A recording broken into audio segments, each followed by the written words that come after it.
딜사이트 마감 노트 출발합니다. 안녕하세요. 진행을 맡은 정주현입니다. 안녕하십니까. 조진혁입니다. 네, 미국의 고용 지표가 부진하게 나왔습니다. 앞서 발표된 6월에 나왔던 이 물가 지표도 부진하게 나왔는데 여기에 추가적으로 고용 지표까지 부진하니까 시장에서는 9월 금리 인하에 대한 기대감이 한층 더 높아졌습니다. 이에 따라서 위험 자산에 대한 선호 현상도 심화가 됐는데요. 하지만 거래소 쪽 같은 경우는 최근 상승에 따른 피로감이 누적되면서 지수의 움직임 자체가 상당히 제한적인 상황입니다. 오늘 거래소 쪽 0.06% 제한된 상승입니다. 2,864선 지나가고 있습니다. 수급적으로 본다면 그래도 오늘 외국인들이 현선물 동시 순매수에 나서주고 있다는 점 상당히 긍정적인 부분이고요. 업종별로 보면 오늘 2차 전지 쪽 좋고 또 사조 그룹주가 이 상한가에 진입을 하면서 음식료 쪽도 상당히 강한 시세를 보여주고 있습니다. 자, 거래소 쪽 분위기 살펴봤고요. 이제 코스닥 쪽으로 가볼까요? 네, 자 코스닥 분위기 더도 말고 덜도 말고 오늘만 같아라라고 하는 말이 절로 나오고 있습니다. 외국인의 매수세에 1%대 강세를 보이고 있는데요. 자 지금 확인해 보시는 것처럼 1% 넘게 상승하면서 857.3을 지나고 있습니다. 자, 그 전력 전석 쪽과 2차 전지 쪽에서 지수를 끌어올리고 있는데 제약 바이오 쪽의 수급이 2차 전지 쪽으로 옮겨오는 듯한 그런 움직임도 포착되고 있습니다. 자, 이런 상승세 속에서 어떤 종목에 투자해야 할지 당연히 투자 인사이트를 좀 얻어봐야겠죠. 자, 오늘 오후장 그리고 내일에는 어떤 종목에 투자해야 할지 끝까지 저희와 함께 지켜보시기 바랍니다. 자, 딜사이트 TV 마감 노트 필기 시작합니다.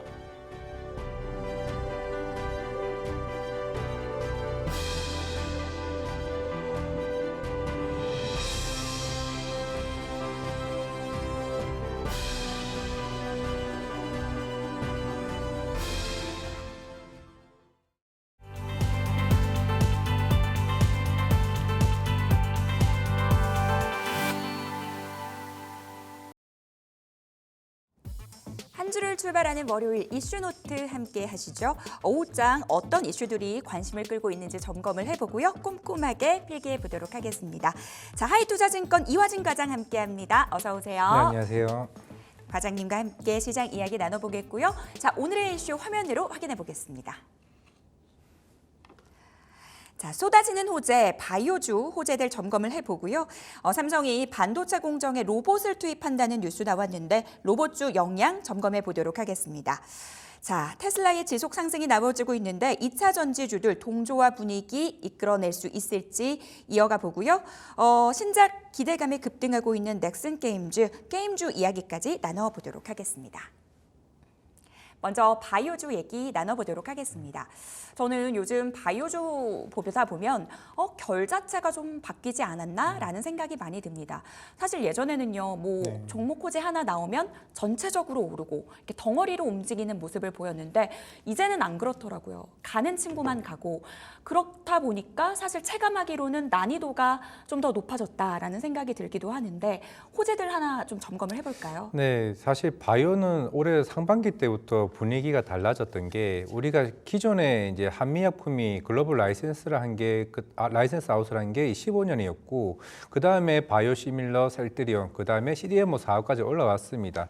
그러면서 사실 우리나라도 이제 본격적으로 신약 개발에 대한 모멘텀이 기대를 많이 했었는데 하지만 이제 올해 상반기 때 그 분위기를 돋궈줬던 게 알테오젠입니다. 알테오젠이 처음 이제 머크사와 독점 계약을 하고 나서부터 로열티 구조에 대한 관심이 많았었고 그리고 리가켄바이오가 작년 한 12월 26일쯤에 아마 기억을 하고 있는데 그때 이제 얀센의 2조짜리 기술 라이센스 아웃을 했고 그리고 최근에 비만 치료제 관련된 이제 페트론이나 인벤티지를 관련된 장기 지속형 플랫폼이 시장에서 관심을 받는데 결국에는 이 대부분의 업체들이 하나의 바이오 플랫폼 업체가 관심을 가지고 있습니다. 기존에 우리가 빅파마 업체들 머크든 얀센이든 아니면 다양한 이런 빅파마 업체들이 신약을 만들고 나면은 그 신약의 효과를 더 향상시켜줄 수 있는 역할을 하는 게 바이오 플랫폼이기 때문에 그런 회사들이 하나둘씩 굉장히 큰 금액에 대한 기술 이전을 하고 향후에 이제 매출액에 따른 로열티를 받는 구조가 나오면서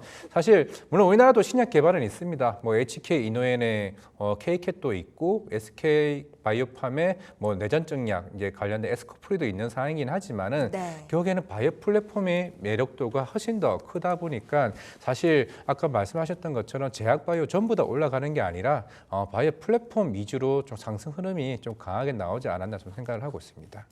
바이오 플랫폼의 매력도가 높아지고 있는 구간이다라는 부분 말씀을 해주셨습니다. 자, ABL 바이오는 어떻게 보시는지 궁금합니다. 이중항체 ADC 쪽에 대한 이 대규모 투자를 단행한다라는 뉴스가 나왔는데요. 네, 일단은 이게 1,400억 이제 전환 우선주를 이제 발행을 했는데 원래 회사는 한 600억에서 700억 정도 현금은 가지고 있습니다. 절대 자금이 없어가지고 자금 조달을 한 게 아니라 1년에 R&D 비용으로 한 600억이 들고 있습니다. 이거는 기존의 전임상 관련된 동물이나 동물 중에서도 원숭이나 쥐 구매하는 비용이 한 600억 정도가 들고 결국에는 추가적인 1,400억을 한 거는 기존의 이중항체 파이프라인을 하고 있는 게 아니라 1,400억을 통해서 차세대 ADC 이중항체에 대한 이제 모멘텀을 좀 기대를 하고 있는 측면이 있고 그러면서 산업은행이나 여러 사모펀드가 우리 1,400억 빌려줄게. 왜냐하면은 일반 바이오 회사에 이렇게 1,400억 정도 빌릴 수 있는 게 사실 쉽지는 않습니다. 그럼에도 네. 불구하고 그만큼 ABL 바이오 기술력이 굉장히 대단한 거고 그러면 지금 현금이 600억이 있고 올해 하반기가 되면은 2년 전에 우리가 산업피해 기술 이전했던 1조 2,700억에 대한 그 임상 일상이 완료가 됩니다. 그러면 마이스톤이 또 600억이 들어와요. 그러면 1,200억이 되죠. 그리고 1,400억 해서 2,600억이 모아졌습니다. 그러면 이제 향후 남은 1,400억 같은 경우는 향후에 기존에 가지고 있던 기술 이전을 내년까지 2건 이상 하겠다는 이상훈 대표의 말 속에 그 계약금이 1,400을 찍히면 총 4천억에 대한 자금 확보를 통해서 차세대 ADC 이중항체 플랫폼을 만들 건데 이건 아직까지는 이중항체 ADC는 아직 전 세계에서도 나오지 않은 이중항체입니다. 왜냐하면은 네. 기존에는 이 단일적으로 트랍2나 핫2 이 두 개만 나오고 있는 상태이기 때문에 만약에 이게 먼저 성공을 한다, 에비엘 바이오도 충분히 알테존처럼 많은 로열티를 받을 수 있는 구조로 한 단계 나아가는 좀 단계로 좀 말씀을 드릴 수가 있을 것 같습니다.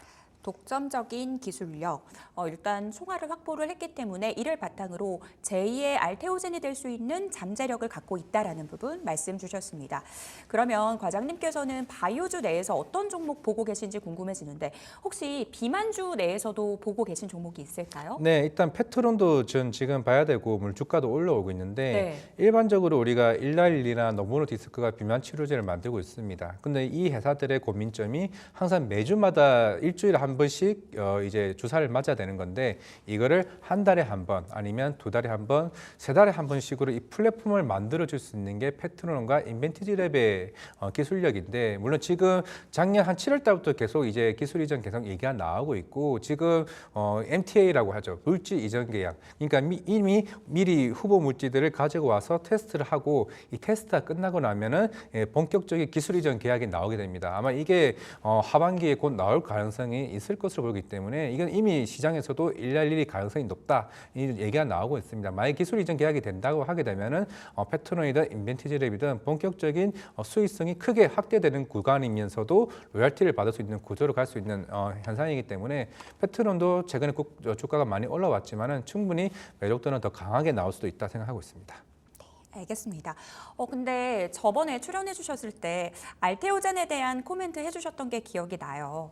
주가 우주까지 갈 수 네. 있다. 여전히 그 의견이신가요? 네, 저번 주에 테르가제 승인이 나왔죠. 뭐 이거는 네. 이제 결국에는 1,000억 향후에서 2040년 1,000억 매출을 이제 기대하는 거고 결국에는 우리가 SC 제형 플랫폼 알트비포의 원료 자체가 인간 히알루론 리다제입니다. 우리가 기존에 사용했던 거는 동물 쪽에 관련된 히알루론 리다제였고 이제 향후에 단백질 재조합 이 기술을 통해 가지고 이제 시판되는 역할을 하고 있는 상황입니다. 이제 지금 이제 다음에 스케줄 같은 경우는 ADC, SC, 그러니까 다이치 산큐 일본의 에너토의 SC와 관련된 기술 이전 계약이 언제 나오냐가 중요합니다. 이게 최근에 부사장님도 이제 바이오 USA 가서 조만간 계약이 논의 중이고 7월이나 9월 안에 계약이 나올 수 있다라고 좀 생각을 하고 있고요. 이 계약이 나오면은 충분히 그 가격이 빠르게 좀 올라갈 수 있고 마지막으로는 머크의 키투르다 SC의 임상 3상 마지막이 9월 23일입니다. 이게 끝나고 나서 향후에 풍모 허가 신청 이후에 판매를 하게 되면 그게 2016년 초가 될 것인데 그때가 되면 1.4조 마일스톤인 알테오젠을 받습니다. 그렇다는 것은 26년부터 알테오젠은 800원 매출에서 1조가 넘는 매출로 거듭나는 부분이 있기 때문에 우리는 이제 미래의 가치를 지금 현재 주가로 땡기는 할인을 받을 수 있는 가격이기 때문에 주가는 더 올라갈 수 있다는 측면이 있기 때문에 추후에 그러면 27년, 28년부터 킬트로더 SC에 이제 매출했던 부분에 이제 로열티 4%인지 6%인지 이 가격대에서 매출을 받게 되면 추가적인 1.4조에서 1.6조에 대한 매출을 더 올릴 수 있다라고 하게 되면은 그러면 우리가 셀트리온이 대략 3조 정도 나옵니다. 그럼 아까 네. ADC 계약 맺죠? ADC도 2028년부터 1.4조 추가적으로 되면은 약 3조가 나온다. 그러면 셀트리온이 50조, 60조를 바라본다고 얘기를 했을 때 알테오전도 지금 13조라고 하게 되면은 3, 40조 시가총액도 노릴 수 있는 부분이라 와. 생각을 할 수가 있습니다. 알테오젠에 대해서 여전히 상단 열려 네. 있다라고 보셨습니다. 2026년에 본격적으로 매출 증가 기대된다라는 부분 언급을 해주셨습니다. 자, 이어서 로봇주 이야기로 넘어가 보도록 하겠습니다. 이 삼성이 반도체 공정에 로봇 투입을 생각하고 있다라는 뉴스가 나오면서 로봇주가 모처럼 갑니다. 관련 뉴스를 좀 점검을 해볼까요? 네, 일단 로봇줄은 기본적으로 금리 인하에 굉장히 민감한 이제 산업일 수밖에 없습니다. 보통 로봇 산업을 투자하실 때는 일본에 있는 화낙이나 야스카와의 실적을 좀 참고를 할 필요가 있는데 네. 결국에는 중국이 이쪽에 대한 제조 공장 이슈가 굉장히 크고 산업용 로봇을 만드는 야스카와나 화낙을 보게 되면 계속 꾸준히 실적이 어닝 쇼크가 나왔습니다. 그러면서 1, 2분기 때부터 나아졌는데 중국의 이제 PMI 제조업 지수가 나아지면서 실적이 반등이 나온 측면이 있지만은 결국에는 금리가 어느 정도 인하식을 나와야 기업들이 로봇을 쓸게라고 하면서 이제 수주 모멘텀이 나올 것으로 보이겠는데 일단 우리나라는 두산 로보티스를 먼저 봐야 됩니다. 두산 로보티스가 2분기에 흑자 전환하냐, 3분기에 하냐가 중요한데 네. 물론 제가 마지막으로 지금 세미나를 했던 게 3월입니다. 일단 1분기는 아직까지는 적자고 물론 12월 달까지는 계속 꾸준히 여러 가지 기업들에 관련된 파트너사를 계속 꾸준히 이제 올라가고 있고 이게 레인보우 로보티스 마찬가지입니다. 12월 달에 북미 쪽 판매 채널을 계속 등록을 하고 있는데 금리 인하가 되는 시기부터는 빠르게 실적이 올라갈 수 있는 게 협동 로봇을 만드는 업체들이기 때문에 그때가 되면은 로봇에 대한 투심도 굉장히 좀 달라질 수 있다라고 보고 있습니다. 그렇다면은 두산 로보티스를 보고 그 나머지 종목들을 하나씩 둘씩 이제 보면 되지 않을까 좀 생각을 하고 있습니다. 사실 근데 로봇주 같은 경우에는 작년에 참 좋았잖아요. 그래서 네. 투자자분들이 작년을 많이 추억하고 계세요. 작년만큼 그럼 좋아질 수 있을까요?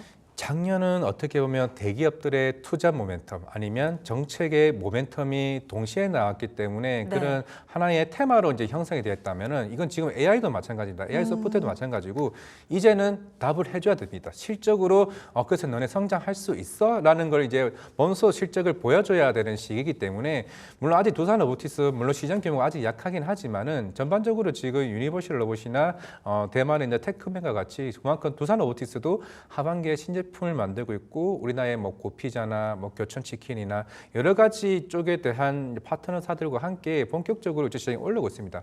워낙 인건비가 계속 꾸준히 올라오다 보니까 당연히 네. 전주들이나 이런 대표들 입장에서는 협동 로봇을 쓰는 게 훨씬 저렴합니다. 한 달에 쓸 수 있는 약정 금액이 160만 정도밖에 안 됩니다. 이제 그렇게 본격적으로 시장이 올라가줘야 되는데 물론 아직까지는 그런 여러 기업들이 아직 이쪽에 돈을 쓰기에는 워낙 부담이 되니까 이제 아직 시간이 걸릴 뿐이지 아직까지는 뭐 고피자나 이런 교촌치킨 같은 경우는 새로운 점포들에 대해서는 계속 이렇게 로봇을 들여가고는 있어요. 네. 이 학장 시기가 늘어질 뿐이지. 그렇다면 전 로봇은 지금 이제 하반기에 접어들었으니까 만약에 미국이 9월 달에 금리 인하를 시작을 한다. 미국 파트너사 굉장히 많은 두산 로보티스와 레인보티스를 먼저 조금 접근하는 게 맞는 것 같다 말씀드리겠습니다. 로봇주 안에서도 결국은 선별적인 대응이 필요하다라는 건데 말씀을 들어보니까 두산 로보틱스에 대해서는 좀 긍정적으로 바라보고 있다라는 게 좀 느껴지는데요. 그 종목 말고 또 다른 종목 보고 계신 게 있을까요? 저는 우리나라에서는 수술용 로봇 중에서도 큐렉스가 사실 작년에 주가가 많이 올라왔고 물론 이제 작년 2분기 때 메릴 헬스케어 가장 큰 이제 고객사입니다. 인도에 있는 그 임플란트 이제 회사인데 이 회사가 굉장히 많은 물량을 2분기 때 사줬고 그리고 너네 기술 너무 좋은 것 같아. 실제로 큐렉스 정형 효과가 전 세계적으로 5위 안에 드는 회사입니다. 그러면서 자기 지사에 있는 회사들을 다 우리가 이제 너네 로봇도 다 사줄게라고 했는데 네. 그 기간이 올해 상반기에 인허가 과정이 다 끝났습니다. 올해 하반기에 그 물량들이 굉장히 나올 가능성이 있고 25년, 26년도에는 일본의 이제 교세라 그룹이랑 미국에 있는 이제 싱크직 관련된 미국 로봇 회사와 같이 이제 협업을 맺어서 북미 시장 진출, 일본 시장 진출을 앞두고 있는 상황이기 때문에 제2의 어떻게 보면은 이제 미국에 있는 이제 회사 이제 그 다빈치 로봇을 만드는 그 회사와 이제 본격적으로 경쟁할 수 있는 회사로 거듭나지 않을까 생각하고 있다면은 네. 저는 큐레스도 지금부터 좀 봐야 되지 않을까라고 좀 생각하고 있습니다. 이화진 과장님의 유망주 두 종목 포인트 잡아봤습니다. 자, 2차 전지 쪽으로 넘어가 보도록 하겠습니다. 사실 과장님, 근데 2차 전지 쪽이 유독 얘기를 하다 보면 네. 의견들이 많이 갈리시는 것 같아요. 그래서 또 과장님 의견이 더 궁금해지는 부분이기는 한데 네. 테슬라 주가 보면은 항상 같이 갔으면 좋겠는데 어떤 날은 같이 가고 어떤 날은 같이 가지 못하고 그래서 더 헷갈리는 것 같아요. 어떻게 보세요? 이게 테슬라가 지난주에 판매량이 굉장히 잘 나왔다고 해서 우리나라 2차 전지가 다 잘 나올 수 있다는 걸 조금은 고민을 해볼 필요는 있는 것 같습니다. 왜냐하면은 테슬라가 잘 나온 거는 그만큼 중저가 모델이거나 아니면은 저가 공세로 통해서 판매한 물량이기 때문에 그렇다면 배터리나 이런 리튬이나 이런 양극재 같은 경우는 그만큼 마진 자체가 줄어들 수밖에 없습니다. 당연히 그러면 컨센보다 나아질 수 있다라고 생각을 하고 있기 때문에 오늘 LG 에너지솔루션도 잔존 실적 발표가 안 나왔다는 측면도 그런 부분에서 똑같이 말씀을 드릴 수가 있을 것 같고 SK온도 올해 10월 달에 현대차 그룹이 북미 쪽에 조지아 공장이 가동이 되는데 실질적으로 SK온이 현대차 그룹에 들어간다고 해서 좋아질 수 있는 거냐? 아닙니다. 그것도 저가 공세로 들어가기 때문에 오히려 역마진 나는 측면이 있다라고 하고 있기 때문에 네. 결국에는 결국에는 예전에 JP모건의 아담 스마스라는 이제 애널리스트가 있는데 그분이 예전에 2차 전지를 엄청나게 밀었던 사람이었습니다. 그러면서 올해 1분기 때 그런 제목을 무슨 제목을 지었냐면은 네. I'm sorry라고 했습니다. 왜냐하면 2차 전지 믿었는데 아직은 아닌 것 같다. 전기차는 지금 아니고 하이브리드가 갈 시대고 왜 안 되냐? 그만큼 인프라가 전 세계적으로 아직 안 깔렸고 이미 샀던 사람들은 얼리어답터 애들은 이미 살 사람은 다 샀다. 이런 관점이기 때문에 아직은 업황 회복은 좀 하반기도 좀 가봐야 좀 될 것으로 보이고 있기 때문에 시간이 전 생각보다 많이 필요할 수도 있다라고 좀 생각을 하고 있습니다. 아직까지 본격적인 업황 회복까지는 시간이 좀 더 걸릴 수도 있다라는 부분 말씀을 해주셨어요. 앞서서 잠시 그 LG엔솔에 대해서도 얘기를 해주셨으니까 이와 관련된 이야기 나눠볼게요. 2분기 실적 발표가 됐는데 뭐 기사 제목들이 다 어마어마합니다. 2분기도 배터리 한파, 영업이익 반토막 이렇게 좀 부진한 실적을 내놨는데 그래도 주가는 생각보다는 네. 선방하고 있습니다. LG엔솔은 어떻게 보세요? 결국 LG엔솔이 사실 저는 1분기 실적 발표할 때도 2분기 기대감을 생각보다 컸다 생각을 했는데 그것보다 아직까지 안 나왔다는 거는 물론 이제 하반기가 오늘 에코프로도 마찬가지로 2차 전지가 대부분 그럼에도 불구하고 반등이 나왔다는 거는 하반기 기대감이 좀 있다라고 좀 생각을 하고 있는데 그게 결국 테슬라도 잘 나왔고 물론 이번 주말에 유럽 전기차 판매 데이터를 보시게 되면 6월 달에 독일도 마찬가지고 프랑스도 마찬가지고 아직까지는 BEV 전기차 시장은 아직까지는 역선장을 조금 하고 있는 상황입니다. 전년 대비해서. 그러다 보니까 GM도 마찬가지로 특히 LG 엔솔 향이기 때문에 GM 같은 경우도 올해 20만 대 목표치인데 아직까지는 3만 대, 4만 대밖에 물량을 상반기에 팔지를 못했습니다. 그런 측면이 있다는 거는 그만큼 아직 목표치에 도달하지 못한 측면이 있다는 거. 결국에는 그게 재고로 갈 수도 있다는 측면이기 때문에 저는 3분기도 아직까지는 확인해 보자 생각을 하고 있습니다. 3분기 실적에 대한 부분 확인하고 가자라는 부분 또 언급을 해주셨습니다.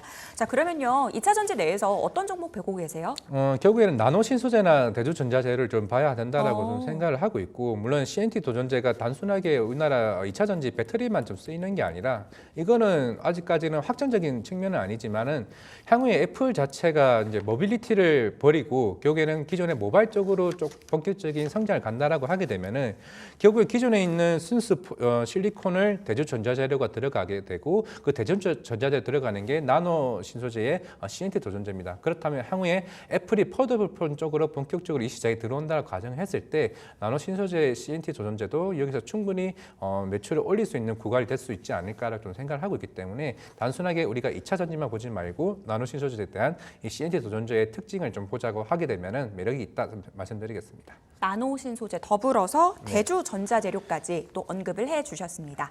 자, 게임주로 넘어가 보도록 할게요. 최근 신작에 대한 얘기, 게임주에 대해서 많이 나오고 있습니다. 오늘은 넥슨 게임즈가 가고 있던데 2분기 실적에 대해서도 좀 전반적으로 궁금합니다. 2분기 실적은 모르겠습니다. 이제 블루 아카이브가 이제 서브컬처 장르로서 북미 중국 시장에서 얼마만큼 나온지도 좀 중요하지 않을까 생각을 하고 있는데 네. 물론 아무리 못 나와도 결국에는 그 퍼스트 디센턴트가 워낙 이제 이번에 굉장히 동시 접속자 수나 아니면 월 일간 매출 자체가 굉장히 좀 잘 나왔기 때문에 아마 3분기 기대감이 더 커진다라고 가능을 했을 때 오히려 2분기 때 실적이 나와서 빠진다라고 하게 되면 그게 저는 기회라고 좀 생각을 하고 있습니다.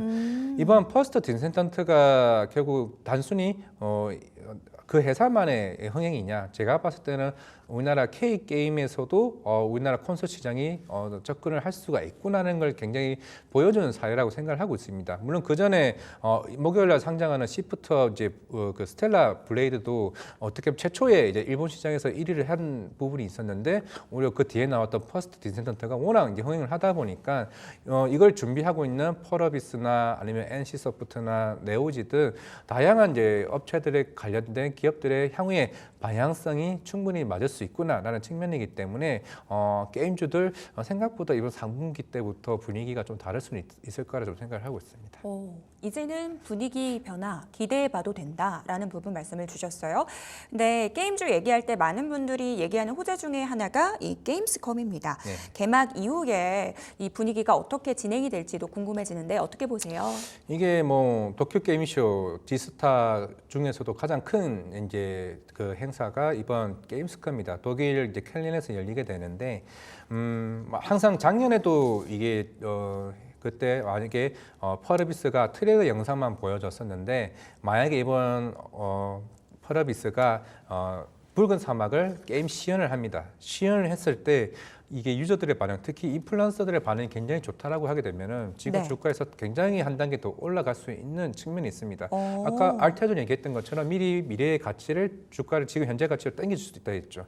펄어비스도 내년에 나오지만 내년에 나올 걸 충분히 당길 수 있는 역할이 됩니다. 단순히 유저 시연에만 보여주는 게 아니라 게임스컴에서 이제 수상을 하느냐 여부도 굉장히 중요합니다. 예전에 네오이즈가 피해 거짓으로 상관을 한 이후에 주가가 거의 2배 이상 올라갔습니다. 그만큼 판매도 잘 나왔고 그러면 펄어비스 입장에서도 이건 게임스컴에서 얼마만큼 흥행이 되느냐에 따라서 분위기는 굉장히 좀 달라질 수 있다고 보고 있는데 그 전에 NC소프트 작년 5월을 기억하고 있습니다. 네. 그때 소니 리버티가 유저 시연을 했다가 완전 폭망했죠. 유저들 반응이 굉장히 안 좋았습니다. 그러면서 신작 출시를 2개월 밀렸습니다. 그러면서 망했지만은 네오이즈 피해 거짓은 유저 시연에서 굉장한 호평적인 반응을 보여가지고 주가가 굉장히 빠르게 올라왔었기 때문에 네. 지금 펄어비스도 결국 거기서 굉장히 중요한 위치에 있다라고 생각한다면은 8월 21일 게임스컴이 아마 8월 초부터 그 분위기는 달아오르지 않을까 생각하고 있습니다.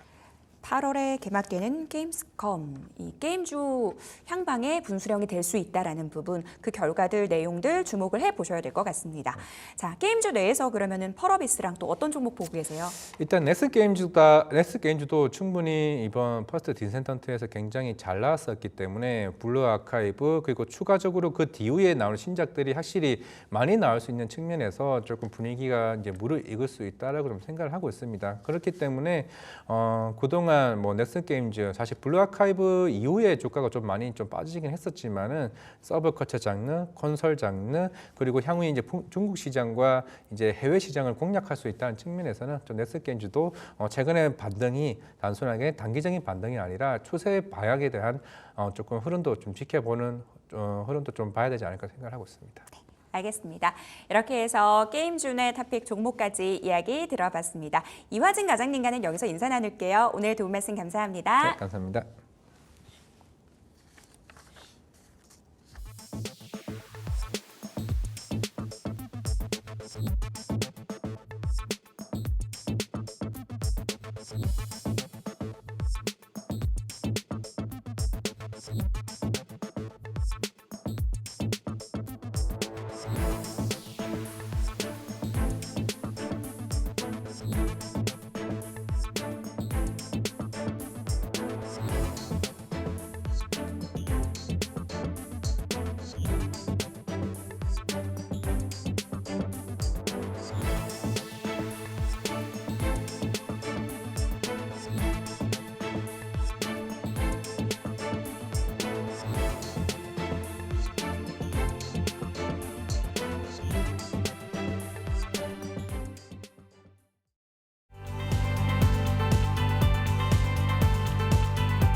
증권사 리포트를 통해 투자 인사이트를 넓혀보는 시간입니다. 역발상 투자 시간 독립리서치 P&J 손창현 팀장과 함께하겠습니다. 어서 오십시오. 네, 안녕하십니까. 네, 자, 첫 번째 리포트부터 바로 열어보겠습니다. 띄워주시죠. 자, 롯데 관광개발을 가지고 오셨는데 2분기의 영업이익이 104억 원. 흑자 전환 이게 중요한 말인 것 같아요. 그리고 7월 성수기 항공편 증편의 수혜가 기대된다. 리파이낸싱 통한 자금 조달. 이건 어떤 내용인지 조금 이따 자세하게 좀 설명을 들어보고요. 자, 높은 일반 고객 비중, 실적도 긍정적이다. 대신증권은 목표가 14,000원을 가지고 나왔습니다. 자, 관광산업이 이제 성수기에 본격적으로 진입했는데 업황 진단부터 들어볼까요? 예, 일단 코로나 이후에 해외 입출국자 수가 빠르게 좀 회복이 되고 있는 상황입니다. 코로나19 어떻게 보면 이제 80~90% 정도가 회복이 된 부분인데요. 중국 단체 관광객이 아직까지 원활하게 잘 진행이 되지 않음에도 불구하고 상당히 빠르게 좀 회복이 되고 있는 부분인 것 같고 2024년 1월, 2월 해외 여행 출국자 수가 528명이라고 하더라고요. 예. 상반기에 528만 명인데 이게 이제 2019년 550만 명을 거의 근접한 수치라고 합니다. 예, 그런 부분에서 빠르게 좀 회복이 되고 있는 부분이 있고요. 그리고 이제 국내 여행 소비에 대한 부분을 보면 이제 글로벌적인 부분, 이제 GDP 수준으로 보면 이 일본과 대만 정도가 이제 GDP 수준으로 여행 소비가 약 일본이 7%, 대만이 9% 정도 수준입니다. 근데 우리나라가 약 4% 정도 수준이 되지 않기 때문에 이 대만 정도 수준만 되더라도 지금보다는 한 2배 정도 높다라고 좀 생각을 해볼 수가 있을 것 같고요. 그리고 이제 국내 여행객들 중에서 이제 리피터들이라고 하는 부분들이 있습니다. 이제 재여행객에 대한 추이가 늘어나고 있다라는 것도 좀 눈여겨 보셔야 될 부분이라고 보고 있어서 예. 양적인 부분과 질적인 부분이 다 같이 좋아지고 있다. 그런 부분에서 이제 좀 눈여겨 보셔야 될 부분이다라고 말씀드릴 수 있을 것 같습니다. 네, 자, 최근에 보도를 보더라도 코로나 이전 수준에 한국에 방문하는 사람들의 숫자가 한 80% 이상 올라왔다, 회복했다 이런 얘기가 나오고 있는데 자, 이것에 대한 어떤 수혜를 받고 있는 것 같습니다. 자, 그렇다면 리포트에서는 구체적으로 어떤 투자 포인트를 짚었는지 얘기를 들어볼까요? 예, 일단 투자 의견은 바이 목표 주가 14만 원 유지를 했고요.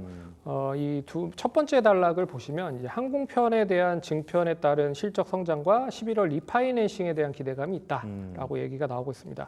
이게 이제 구체적인 부분을 밑을 보시면 나오는데 3분기로 7월 제주도 국제관 제주 여행 관련된 운항 편수가 플러스 17% 그냥 6월 대비했을 때 17% 증가가 된다라고 얘기가 나오고 있고요. 그리고 이제 카지노 관련돼서는 지금 이 동사는 카지노 쪽 관련돼서 이 정켓 고객이라고 하는 거를 상당히 좀 많이 유치를 많이 해요. 근데 정켓 고객이 뭐냐면 예. 중국의 VIP 고객이라고 생각을 하시면 됩니다. 그래서 중국의 VIP 고객에 대한 유치를 좀 빠르게 확대를 하고 있다. 그래서 지금 현재 가동이 한 157개 중에 한 80개 정도 사용이 되고 있는 부분들이 있어서 50개 정도의 그러니까 50%의 저 추가적인 카지노에 유효한 그런 유치가 갈 가능성이 높다라고 하는 부분에서 좀 긍정적이고 그런 부분에서 이제 리파이낸싱까지 좀 연결이 된다라고 하는 부분이 있는데 작년 11월에 동사가 자금 조달을 7,800억 정도를 했습니다. 근데 지금 미국이 금리를 인하를 한다라고 하면 다시 이제 금리를 다시 조달을 한다라고 했을 때, 그러니까 자금 조달을 한다라고 했을 때 작년에 대한 금리보다는 싸게 더 조달을 할 가능성이 높아서 이 재무적인 구조를 상당히 좀 건전하게 만들 수 있다라는 부분으로 이 리포트에 좀 나오고 있고요. 예. 그 부분이 결국에는 가장 크게 장점으로 부각이 돼서 좀 리포트에 좀 나온 부분들이다라고 말씀드릴 수 있을 것 같고 실적에 대한 부분을 좀 자세히 살펴보면 2분기의 실적은 이 매출에 대한 부분이 긍정적인 흐름이고요. 그리고 영업이익 자체가 이제 턴어라운드를 하면서 본격적으로 컨센서스 부합할 가능성이 높다.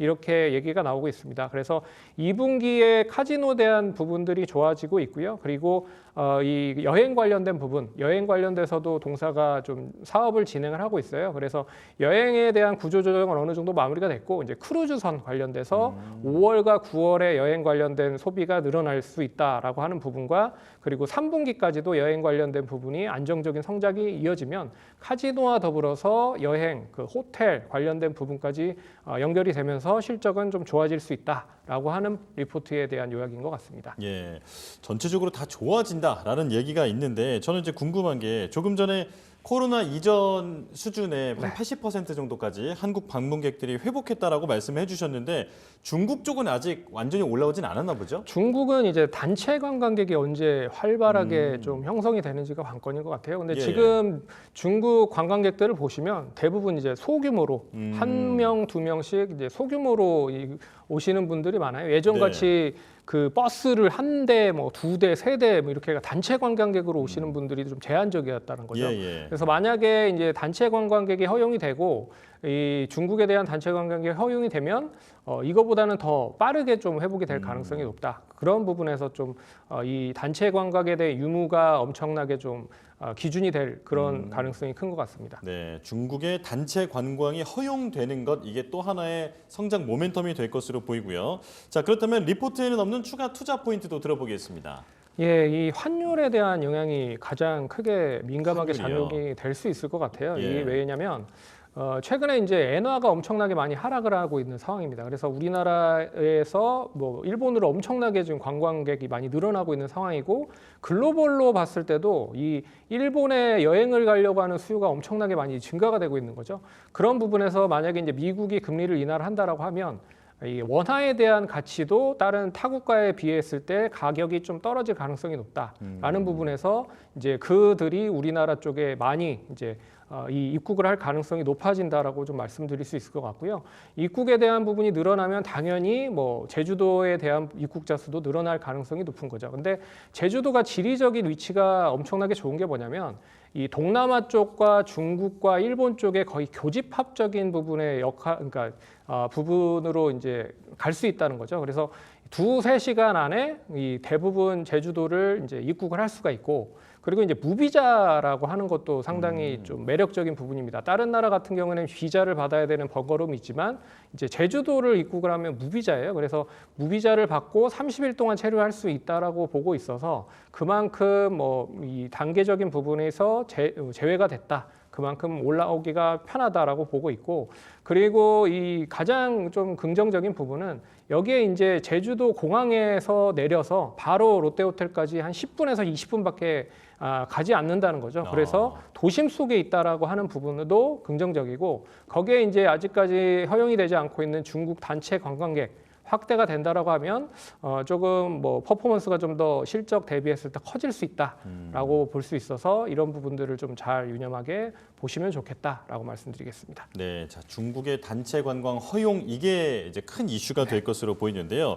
자 조금 전에 화면에도 주가가 나왔습니다만 9,800원 정도 오늘 한 2% 정도 강세를 보이면서 9,800원 정도에 머물고 있는데 목표 주가는 조금 전에 14,000원이었단 네. 말이죠. 충분히 도달 가능하다고 보십니까? 이게 그 올해 실적으로만 보면 PER 기준으로 봐도 PBR 기준으로 봐도 이 그 달성을 그러니까 PER 기준으로 보면 수익이 전환이 돼야 PER이 이제 계산이 될 수 있는 거잖아요. 그리고 PBR도 자산 가치가 어느 정도 적정 수준 이상으로 올라와야지 이 평가를 할 수가 있는데 이 평가하기가 상당히 어렵습니다. 그나마 평가를 할 수 있는 게 뭐냐면 드림타워 지분이 59%가 동사가 가지고 있거든요. 그게 이제 1조 7천억 정도로 감안을 해봤을 때 이 0.63배 지난주에 대한 가격으로 대비해봤을 때는 BPS가 22,310원으로 계산을 해보면 PBR이 0.63배가 책정이 된 게 14,000원이다라고 보시면 됩니다. 그래서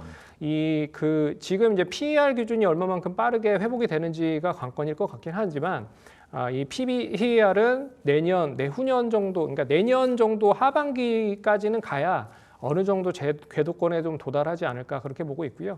그런 부분으로 봤을 때는 지금 가격대가 조금 뭐 상당히 좀 많이 하락한 가운데서 낙폭이 큰 가운데서 반등이 세게 온다라고 하면 14,000원까지 보시면 좋을 것 같고 기술적으로 보면 한 10,000원에서 11,000원 정도까지는 무리 없이 움직일 수 있다라고 말씀드릴 수 있을 것 같습니다. 예, 10,000원에서 11,000원 정도는 거의 다 온 것 같고요. 네. 그리고 목표 주가인 14,000원도 기술적으로 분석을 해보면 충분히 가능할 것 같다. 이렇게 정리를 해보겠습니다. 자, 그럼 두 번째 리포트 살펴보겠습니다. 자, 두 번째는 삼성증권입니다. 양호한 2분기 실적 기대감. 지금 증권계의 실적 기대감이 아주 높더라고요. 네. 자, 주주가치 제고 분위기가 긍정적이고 MSCI 편출 이슈가 해소되면서 수급 부담도 좀 던 것 같습니다.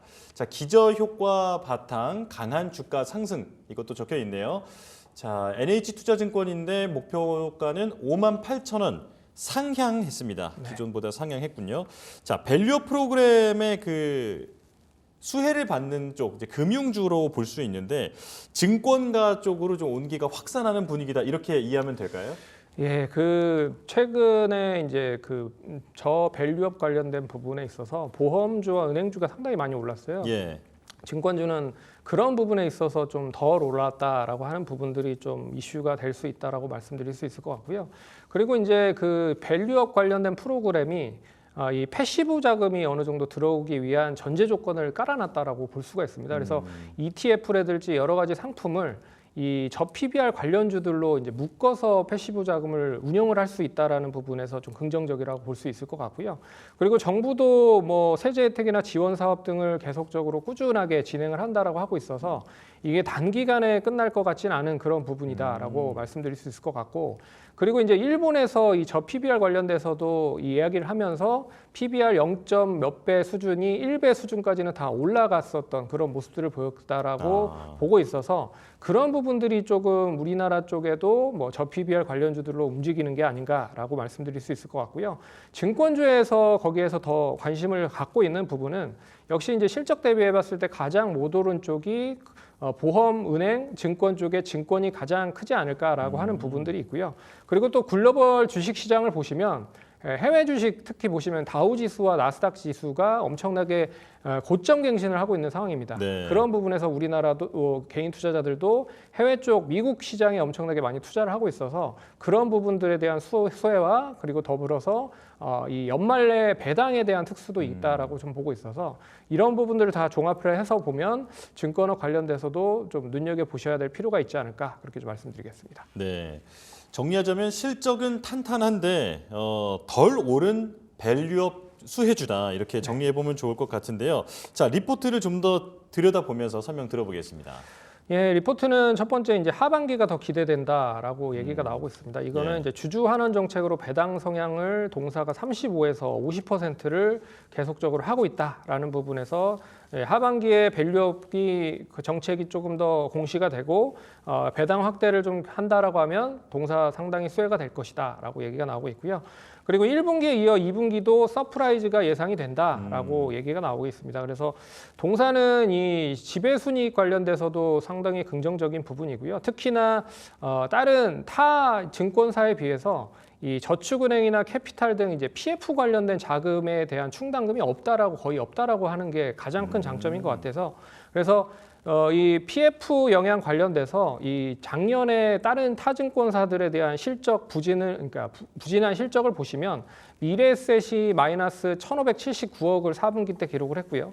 그리고 하나증권이 마이너스 2,529억을 이 분기에 기록을 했고 키움증권도 역시나 마이너스 1,829억 PF 관련된 충당금으로 이제 적자를 기록을 했기 때문에 그런 부분을 감안을 해보면 동사는 PF 관련된 이 충당금 자체가 그렇게 많이 없다라고 하는 게 가장 크게 장점이 되고 있는 부분이고요.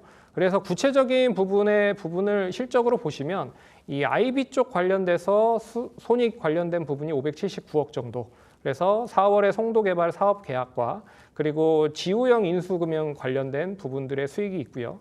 그리고 이제 브로커리지에 대한 수익이 상당히 좋다. 그래서 앞에서 얘기해드렸지만 해외 쪽, 특히나 미국 쪽에 대한 그 관련된 거래 대금이 코로나19 시기보다 높은 3조 원대를 기록을 하면서 해외 주식 시장에서도 수익성이 엄청나게 좀 높아지고 있는 상황이다라고 뭐 이 리포트에서 어느 정도 간략하게 좀 언급을 했다라고 보시면 됩니다. 예, 제가 조금 전에 이걸 한번 검색을 해봤더니 오늘까지 5거래일 연속 지금 상승세를 보이고 네. 있더라고요. 지금 이런 분위기를 시장에서는 이미 눈치를 채고 좀 몰리고 있다 이렇게 보면 될까요? 뭐 지난주부터 좀 몰리고 있다라고 보시면 될 것 같고요. 예. 특히나 이제 지난주에 은행이나 보험주들이 상당히 좀 좋은 흐름을 보였어요. 근데 은행이나 보험주들은 오늘은 좀 약세 흐름을 보이고 반면에 증권주로 매기가 좀 몰리고 있어서 그것도 이제 순환매 흐름으로 좀 전개되는 모습이 아닌가 라고 말씀드릴 수 있을 것 같습니다. 네, 알겠습니다.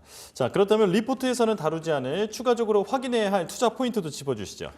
예, 일단 증권주가 추가적인 상징적인 가미할 수 있는 부분이 이제 그 잘 아실지 모르겠지만 이제 STO라고 해서 이 토큰 증권 발행을 좀 합니다. 이게 좀 어려운 이게 개념이잖아요. 뭐냐면 그 이제 블록체인 기술을 활용을 해서 실물 자산의 연동 가상 자산을 투자를 할 수 있는 거예요. 그러니까 쉽게 말해서 이제 조각 투자라고 해서 예, 예. 뭐 미술품이라든지 부동산이라든지 뭐 유튜브 채널 이런 쪽에 투자를 하기가 상당히 어렵잖아요. 이거를 이제 블록체인화해서 기술을 바탕으로 조각으로 판매를 한다라고 얘기가 나오고 있습니다. 근데 예. 이게 아직까지도 시장에선 활성화되지 않고 있는 부분들이 있어서 이게 언제 이제 활성화되는지에 따라서 증권 업종은 어떻게 보면 이제 비트코인 관련된 블록체인 기술을 바탕으로 한 사업 영역 모델도 확대되고 가능성이 높다라고 볼 수가 있기 때문에 재평가를 받는 쪽에 대한 부분은 STO 이 관련된 사업이 얼마만큼 많이 커지는지를 잘 눈여겨 보셔야 될 것 같고 두 번째는 이제 중소형 증권사들이 계속 인수 합병이 많이 되고 있는 상황입니다.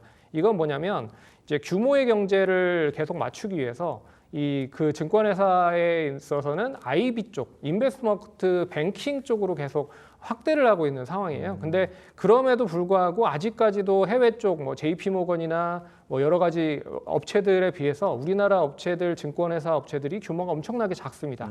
그런 부분에서 뭐 최근에 뭐 얘기가 나오고 있는 뭐 유진투자증권, SK증권, 뭐 교보증권, 뭐 엄청나게 좀 시장에서는 좀 작은 회사들을 이제 큰 업체들이 이제 인수를 하려고 준비를 하고 있다라는 것도 하나의 좀 이슈가 될 수 있는 부분인 것 같고요. 그리고 이제 지수가 만약에 다시 좀 화랑 장세로 좀 접어든다라고 하면 우리 국내 시장을 기준으로 봤을 때 미국 같이 어느 정도 키 맞추기 현상을 보인다. 그리고 우리나라뿐만 아니라 이제 해외 쪽으로 보면 해외 쪽은 거의 다 이제 신고가를 갱신하고 있는 상황이잖아요. 맞아요. 그래서 이 그런 화랑화에 대한 부분으로 연결이 된다라고 하면 이 증권 업체에도 다시 한번 이 브로커리지에 대한 수익성이 확대되면 더욱더 시장에서는 관심을 받을 가능성이 높다라는 것도 눈여겨 보셔야 될 것 같습니다. 네, 자 STO 조각 투자 잠깐 설명을 해주셨는데 우리가 또 게임 많이 하시는 분들 보면 네. 그 게임 건물 앞에 가서 이 기둥 하나는 내가 세워서 뭐 이런 네. 말씀 많이 하시는데 이게 정말 농담이 아니라 나중에는 어떤 부동산이나 또 미술 작품의 일부분에 내가 투자를 할 수 있는 시대가 곧 다가온다 이렇게 이해를 하시면 될 것 같습니다. 자 그렇다면 이제 가격에 대해서 여쭤볼 텐데요. 자 삼성증권의 적정 가격 목표가는 58,000원이었는데 어떤 점 유의하면서 접근해봐야 될까요? 네, 실적이 엄청나게 좋아집니다. 예. 이 올해 예상 실적으로만 보면 2조 470억 매출을 기록을 하고요. 영업이익이 1조 320억입니다. 근데 영업이익률로 보면 50%예요. 그러네요. 그러니까 거의 뭐 게임 회사가 한 40~50% 정도 잘 나가는 회사들이 영업이익률을 기록을 하는데 동사가 영업이익률 자체 증권회사가 50%를 달성을 한다라고 하는 건 엄청난 수익성이 있다라고 말씀드릴 수 있을 것 같고요. 네. 순이익으로만 보더라도 7,820억 정도 수준입니다. 그래서 지난주 금요일 42,800원을 기준으로 보면 EPS가 8,756원이고요. PER이 4.8배 수준밖에 되지 않습니다. 그리고 목표가 58,000원 증권사에서 언급을 해드렸는데 이게 PER 기준으로 6.6배 수준밖에 되지 않기 때문에 상당히 좀 가격 매력이 높다라고 말씀드릴 수 있을 것 같고 PBR도 1배 수준 미만입니다. 그런 거를 감안을 해보면 뭐 5만 원 기술적으로 뭐 단기적인 목표가 5만 원 정도 제시를 해드리지만 이 58,000원까지는 충분히 가능하다라고 말씀드릴 수 있을 것 같습니다. 이거 추가적인 상승으로도 좀 기대를 해볼 수 있을 것 같은데 58,000원 이상도 뭐 좀 기대해봐도 될까요?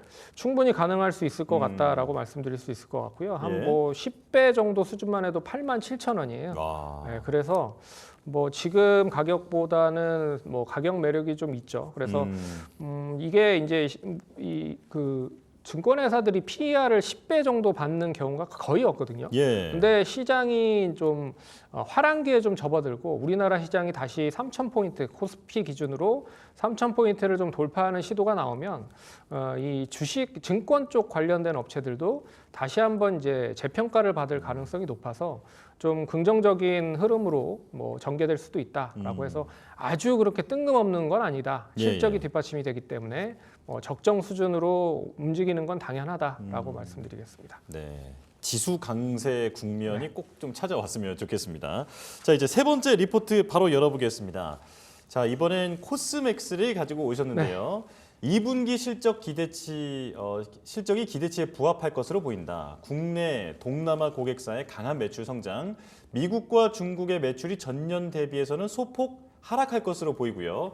LA 사무소 개소, 견조한 외형 성장 이렇게 정리를 해주셨습니다. DB금융투자인데 목표가를 23만 원으로 상향해서 제시했습니다. 자, 일단 K뷰티 업황 상황부터 먼저 한번 여쭤보고 싶은데 성장이 계속 될 것으로 보이나요? 이게 어느 정도 정점을 올해는 좀 찍을 것 같아요. 정점을 찍고 나서 이제 실적이 추가적으로 상승하는 게 좀 어느 정도 이 성장성에 대한 부분이 좀 지체가 되면 예. 주가는 좀 하락을 할 가능성이 높을 것 같은데 올해까지는 충분히 가능할 수 있지 않을까라고 말씀드릴 수 있을 것 같습니다. 최근에 이제 시장 자체에서 HMB라고 해서 헬스케어 앤 뷰티 관련된 시장이 엄청나게 좀 커지고 있는 상황인데요. 네. 그건 이제 OTT가 우리나라에서 계속 확대가 되고 OTT를 시청을 하고 있는 시청자 수도 많아지니까 결국에 이제 컨텐츠에 대한 접근이 많아지고 거기에 대한 팬심이 확대되면 관련된 뷰티나 패션 구매가 이렇게 진행이 돼서 선순환 구조가 계속 진행이 되고 있다는 거죠. 그래서 국내 해외 여행객이나 입국이 해외 여행객들이 오면 우리나라에서 할 수 있는 게 뭐 여러 가지 상품들을 사보는 거잖아요. 그래서 화장품 관련된 부분에 매출이 계속 늘어나고 있는 것도 그런 부분이고, 그리고 음식료 쪽에 대한 늘어나는 것도 최근에 그런 흐름이다라고 보시면 될 것 같습니다. 근데 그 중에서 특히나 OEM, ODM 쪽으로 국내뿐만 아니라 해외 쪽에 화장품을 만들어서 가공을 해서 판매를 하고 있는 업체들 자체가 수혜를 많이 받을 가능성이 높고 수혜를 받고 있는 부분인 거죠. 그래서 코스맥스도 OEM, ODM 쪽, 특히나 해외 쪽으로 많이 진출을 하고 있기 때문에 그런 영향이 좀 크다라고 말씀드릴 수 있을 것 같고요. 그리고 이제 위드 코로나가 본격되면서 예전에 하지 않았었던 색조 화장품 그리고 기초 화장품 관련된 부분에서 계속적으로 수혜가 되고 있다라고 말씀드릴 수 있어서 결국에는 긍정적인 흐름이 국내뿐만 아니라 해외 쪽으로 계속 전개되고 있다라고 말씀드릴 수 있을 것 같습니다. 예. 요즘에는 이제 화장품 파운드리다 이런 네. 비유도 많이 나오던데 이제 앞으로 K뷰티의 성장에 대해서는 이제 전망은 긍정적인데 주가는 올해 좀 정점을 찍을 수도 있겠다 이렇게 전망을 해주셨습니다. 자, 그럼 리포트 좀 더 자세히 볼까요?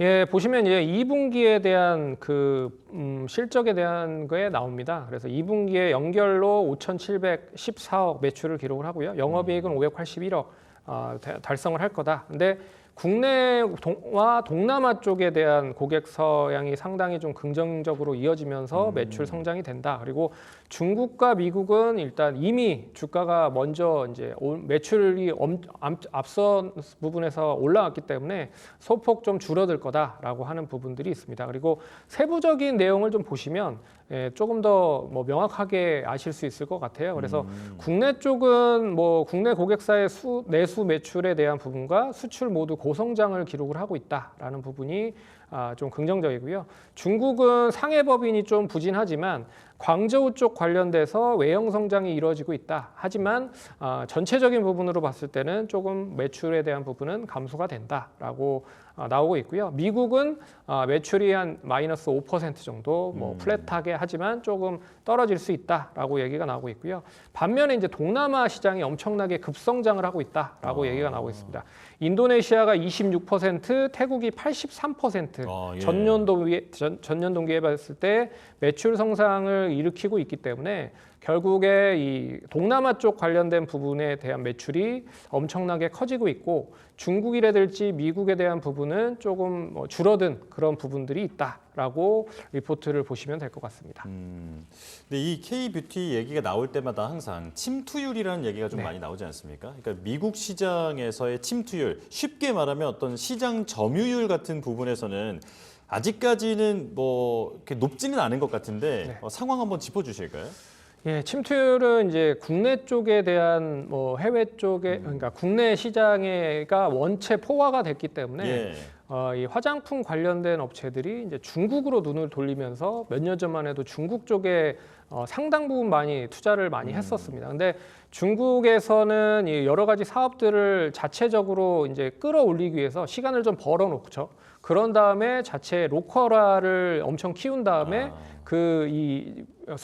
수입하고 있는 그런 업체들을 이제 배척을 하는 경우가 상당히 많습니다. 그래서 이 우리나라 그 화장품 업체들이 피해를 많이 본 상황이었고요. 그래서 국내 업체들이 이 눈을 돌린 게 동남아, 그리고 북미, 유럽, 일본 이런 쪽으로 이제 타켓을 하면서 계속적으로 투자를 한 부분들이 올해 작년 연말부터 시작을 해서 올해부터 본격적으로 좀 이 시장에서 좀 성과가 나오기 시작을 하고 있다라는 부분으로 보시면 될 것 같고요. 그런 부분에서 코스맥스도 이제 중국 쪽에 대한 매출 부진이 엄청나게 컸었거든요. 예. 그런 부분이 이제 해외 쪽, 이 동남아 쪽과 미국 쪽으로 어느 정도 상쇄를 하면서 더 커지는 그런 효과를 보이고 있다라는 부분으로 좀 해석을 하시면 될 것 같습니다. 네네. 자, 그렇다면 리포트에는 나와 있지 않은 투자 포인트도 팀장님께서 정리를 좀 해주셨죠? 네.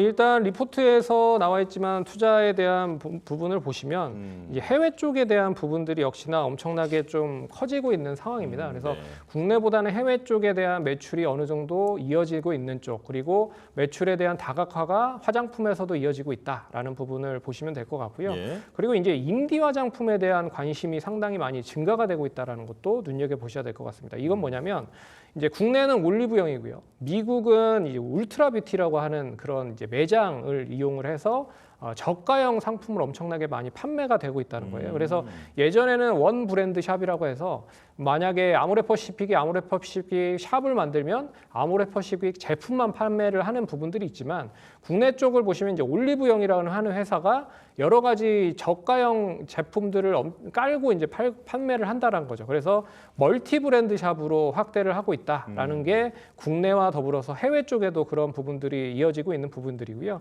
특히나 국내는 GS 리테일, 랄라블라와 로이비통의 세포라가 철수를 했습니다. 그런 부분에서 올리브영이 더 이제 크게 정점을 좀 기록을 하고 있다라고 보시면 될 것 같고요. 예. 그리고 뭐 그래서 이제 결국에는 이 인디 브랜드에 대한 화장품이 확대가 된다라고 하는 것도 이 눈여겨 보셔야 될 부분이라고 말씀드릴 수 있을 것 같습니다. 예. 자, 그렇다면 코스맥스의 적정 가격을 여쭤보고 싶은데 지금 19만 원 가까이 지금 오고 있거든요. 네. 조정을 좀 봤더니 다시 올라가고 있는 흐름입니다. 목표가는 23만 원으로 나왔었는데 어떻게 보십니까? 이게 23만 2천 원이 그 코스맥스의 역사적인 신고가입니다. 아, 예. 그래서 이 증권사에서도 이 얘기를 하기에는 23만 원까지 이제 상승을 할 수 있다라는 거는 역사적인 신고가를 한번 올해 달성을 할 수 있지 않을까라고 해서 23만 원을 이제 뭐 적정 가격으로 책정을 한 것 같고요. 근데 적정 가격으로 책정한 23만 원이 PE 할 14배 정도 수준밖에 되지 않습니다. 그래서 그런 부분으로 보면 가격적인 매력은 아직까지도 있다라고 말씀드릴 수 있을 것 같고요. 그리고 올해 뭐 예상 실적만 보더라도 그게 어느 정도 뭐 충분하게 달성이 될 수 있을 것 같아요. 이 매출은 2조 2,390억을 달성을 할 것 같고요. 그리고 영업이익은 1,900억, 그리고 당기순이익은 1,230억이 수준이기 때문에 이 그 역사적인 신고가를 갱신하는 데 있어서 역시 실적이 좀 뒷받침이 된다라고 하는 거를 감안을 해보면 뭐 23만 원까지는 충분히 좀 가능하지 않을까. 그리고 1차적으로 뭐 단기적인 목표가는 한 22만 원 기술적인 부분으로도 보시면 되지 않을까. 그렇게 좀 말씀드려보도록 하겠습니다. 네, 역사적 신고가라고 하는 그 말이 지금 설명을 들어보면 이 업황 분위기상 그렇게 부담스럽진 않다라는 생각이 듭니다. 23만 원 충분히 달성이 가능할 것 같다라는 분석까지 들어봤습니다. 자, 롯데관광개발, 코스맥스 그리고 삼성증권까지 이야기 나눠봤는데요. 팀장님 긴 시간 또 알찬 정보 오늘 감사드립니다. 여기서 인사드리겠습니다. 고맙습니다. 감사합니다.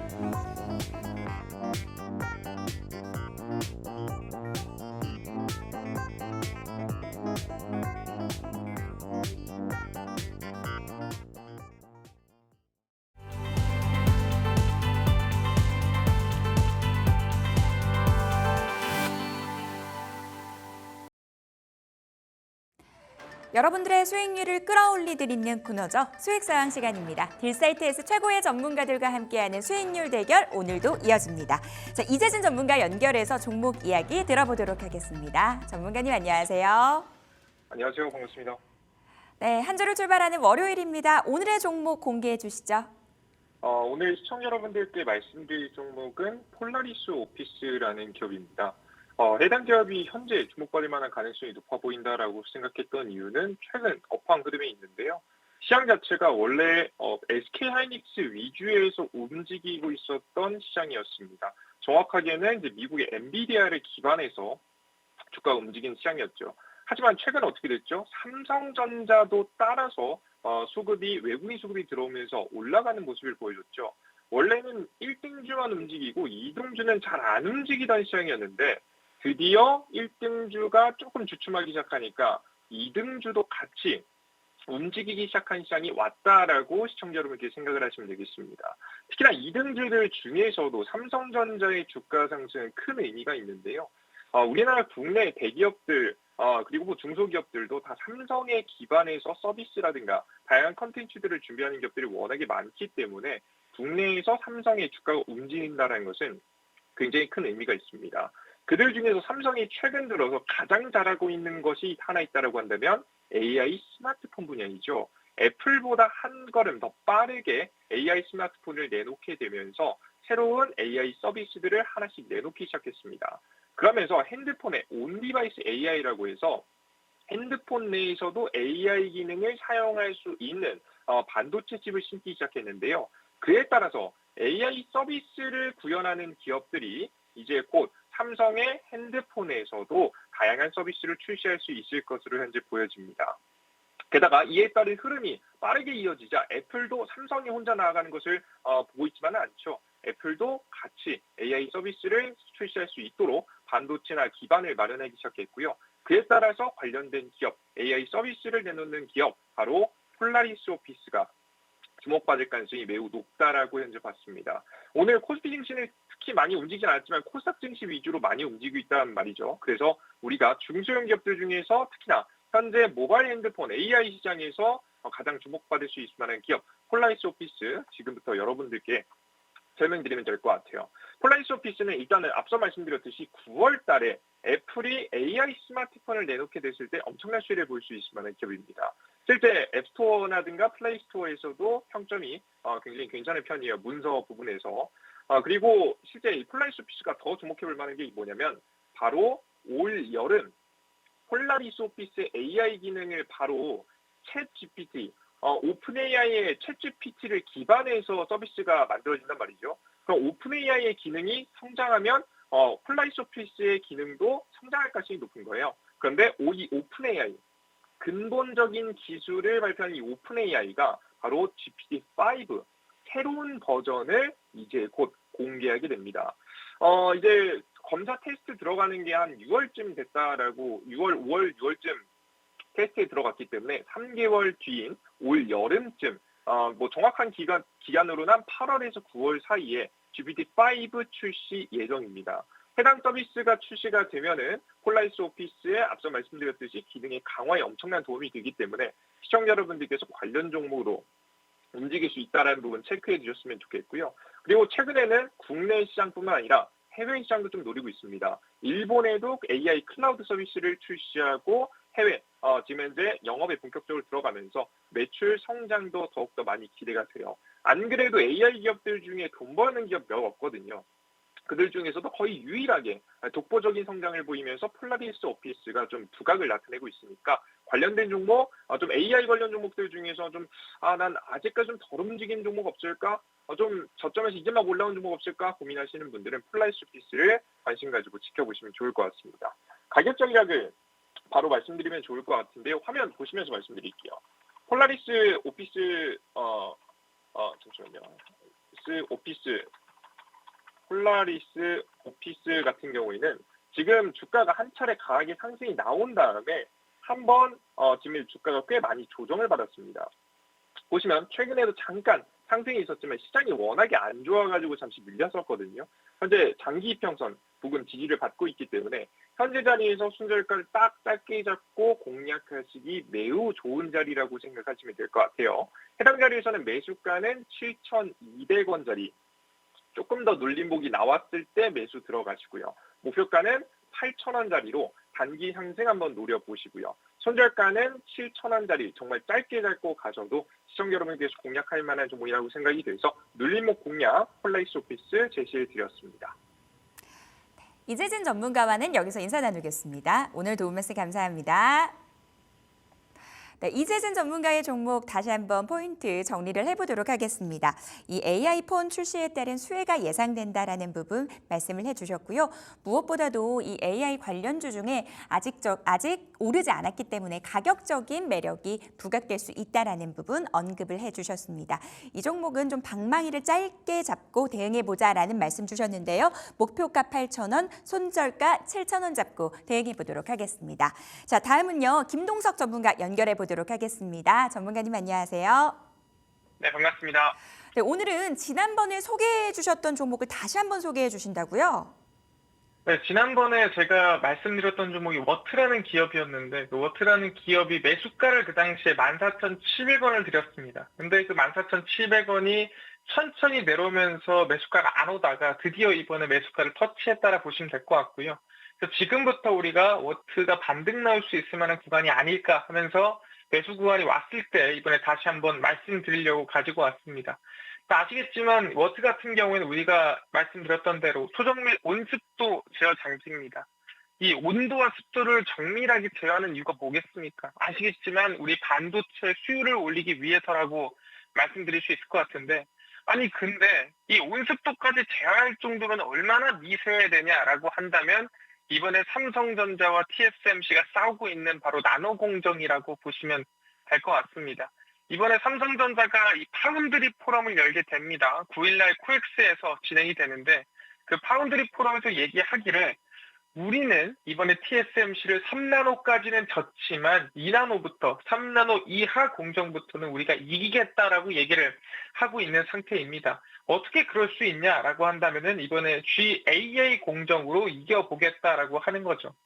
사실상 3나노까지는 삼성전자가 TSMC에 비해서 수율 부분이 조금 좋지는 않았습니다. 그러다 보니까 대부분이 좀 TSMC로 수주가 넘어가는 부분이 있었고 3나노까지는 삼성전자가 이길 수 없었다라고 보는 게 맞거든요.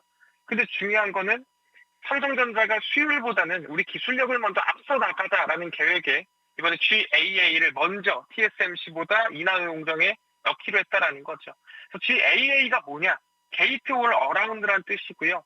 실제 전류가 내면 모두 흐르게 하는 기술력입니다. 그럼 TSMC는 뭔가요? 핀펫이고요. 핀펫은 내면이 아니라 세면에 전류가 흐르게 하는 겁니다. 당연히 전류가 세면이 아니라 내면에 흐르면 더 효율적이고 더 빠르게 흐르겠죠. 그러다 보니까 TSMC도 뒤따라서 GAA로 가고 있는 상태고 삼성전자가 2나노 공정을 좀 더 앞서 나가려고 노력하고 있는 모습입니다. 그리고 제일 중요한 거는 아니 이 나노 공정이 많이 들어가야 이득 아니겠습니까? 라고 하는데 우리가 흔히 얘기하는 HBM에도 이 EUV 나노 공정이 들어가게 됩니다. 근데 EUV 나노 공정이 어디에 들어가냐라고 한다면은 바로 HBM3E죠. 우리가 흔히 얘기하는 5세대 HBM에 공정이 많이 들어가게 됩니다. HBM3E가 왜 필요하냐라고 한다면은 이번에 엔비디아가 블랙웰이라는 이 새로운 GPU를 공개를 했습니다. AI 반도체고요. 실제 이 블랙웰은 우리 흔히 B100, B200의 중심으로 만들어주는 AI 칩입니다. 우리가 지금까지 썼던 GPU가 H100, H200이었죠. 그래서 보통 H100, H200에는 우리가 흔히 얘기하는 HBM3가 4개, 6개가 들어갑니다.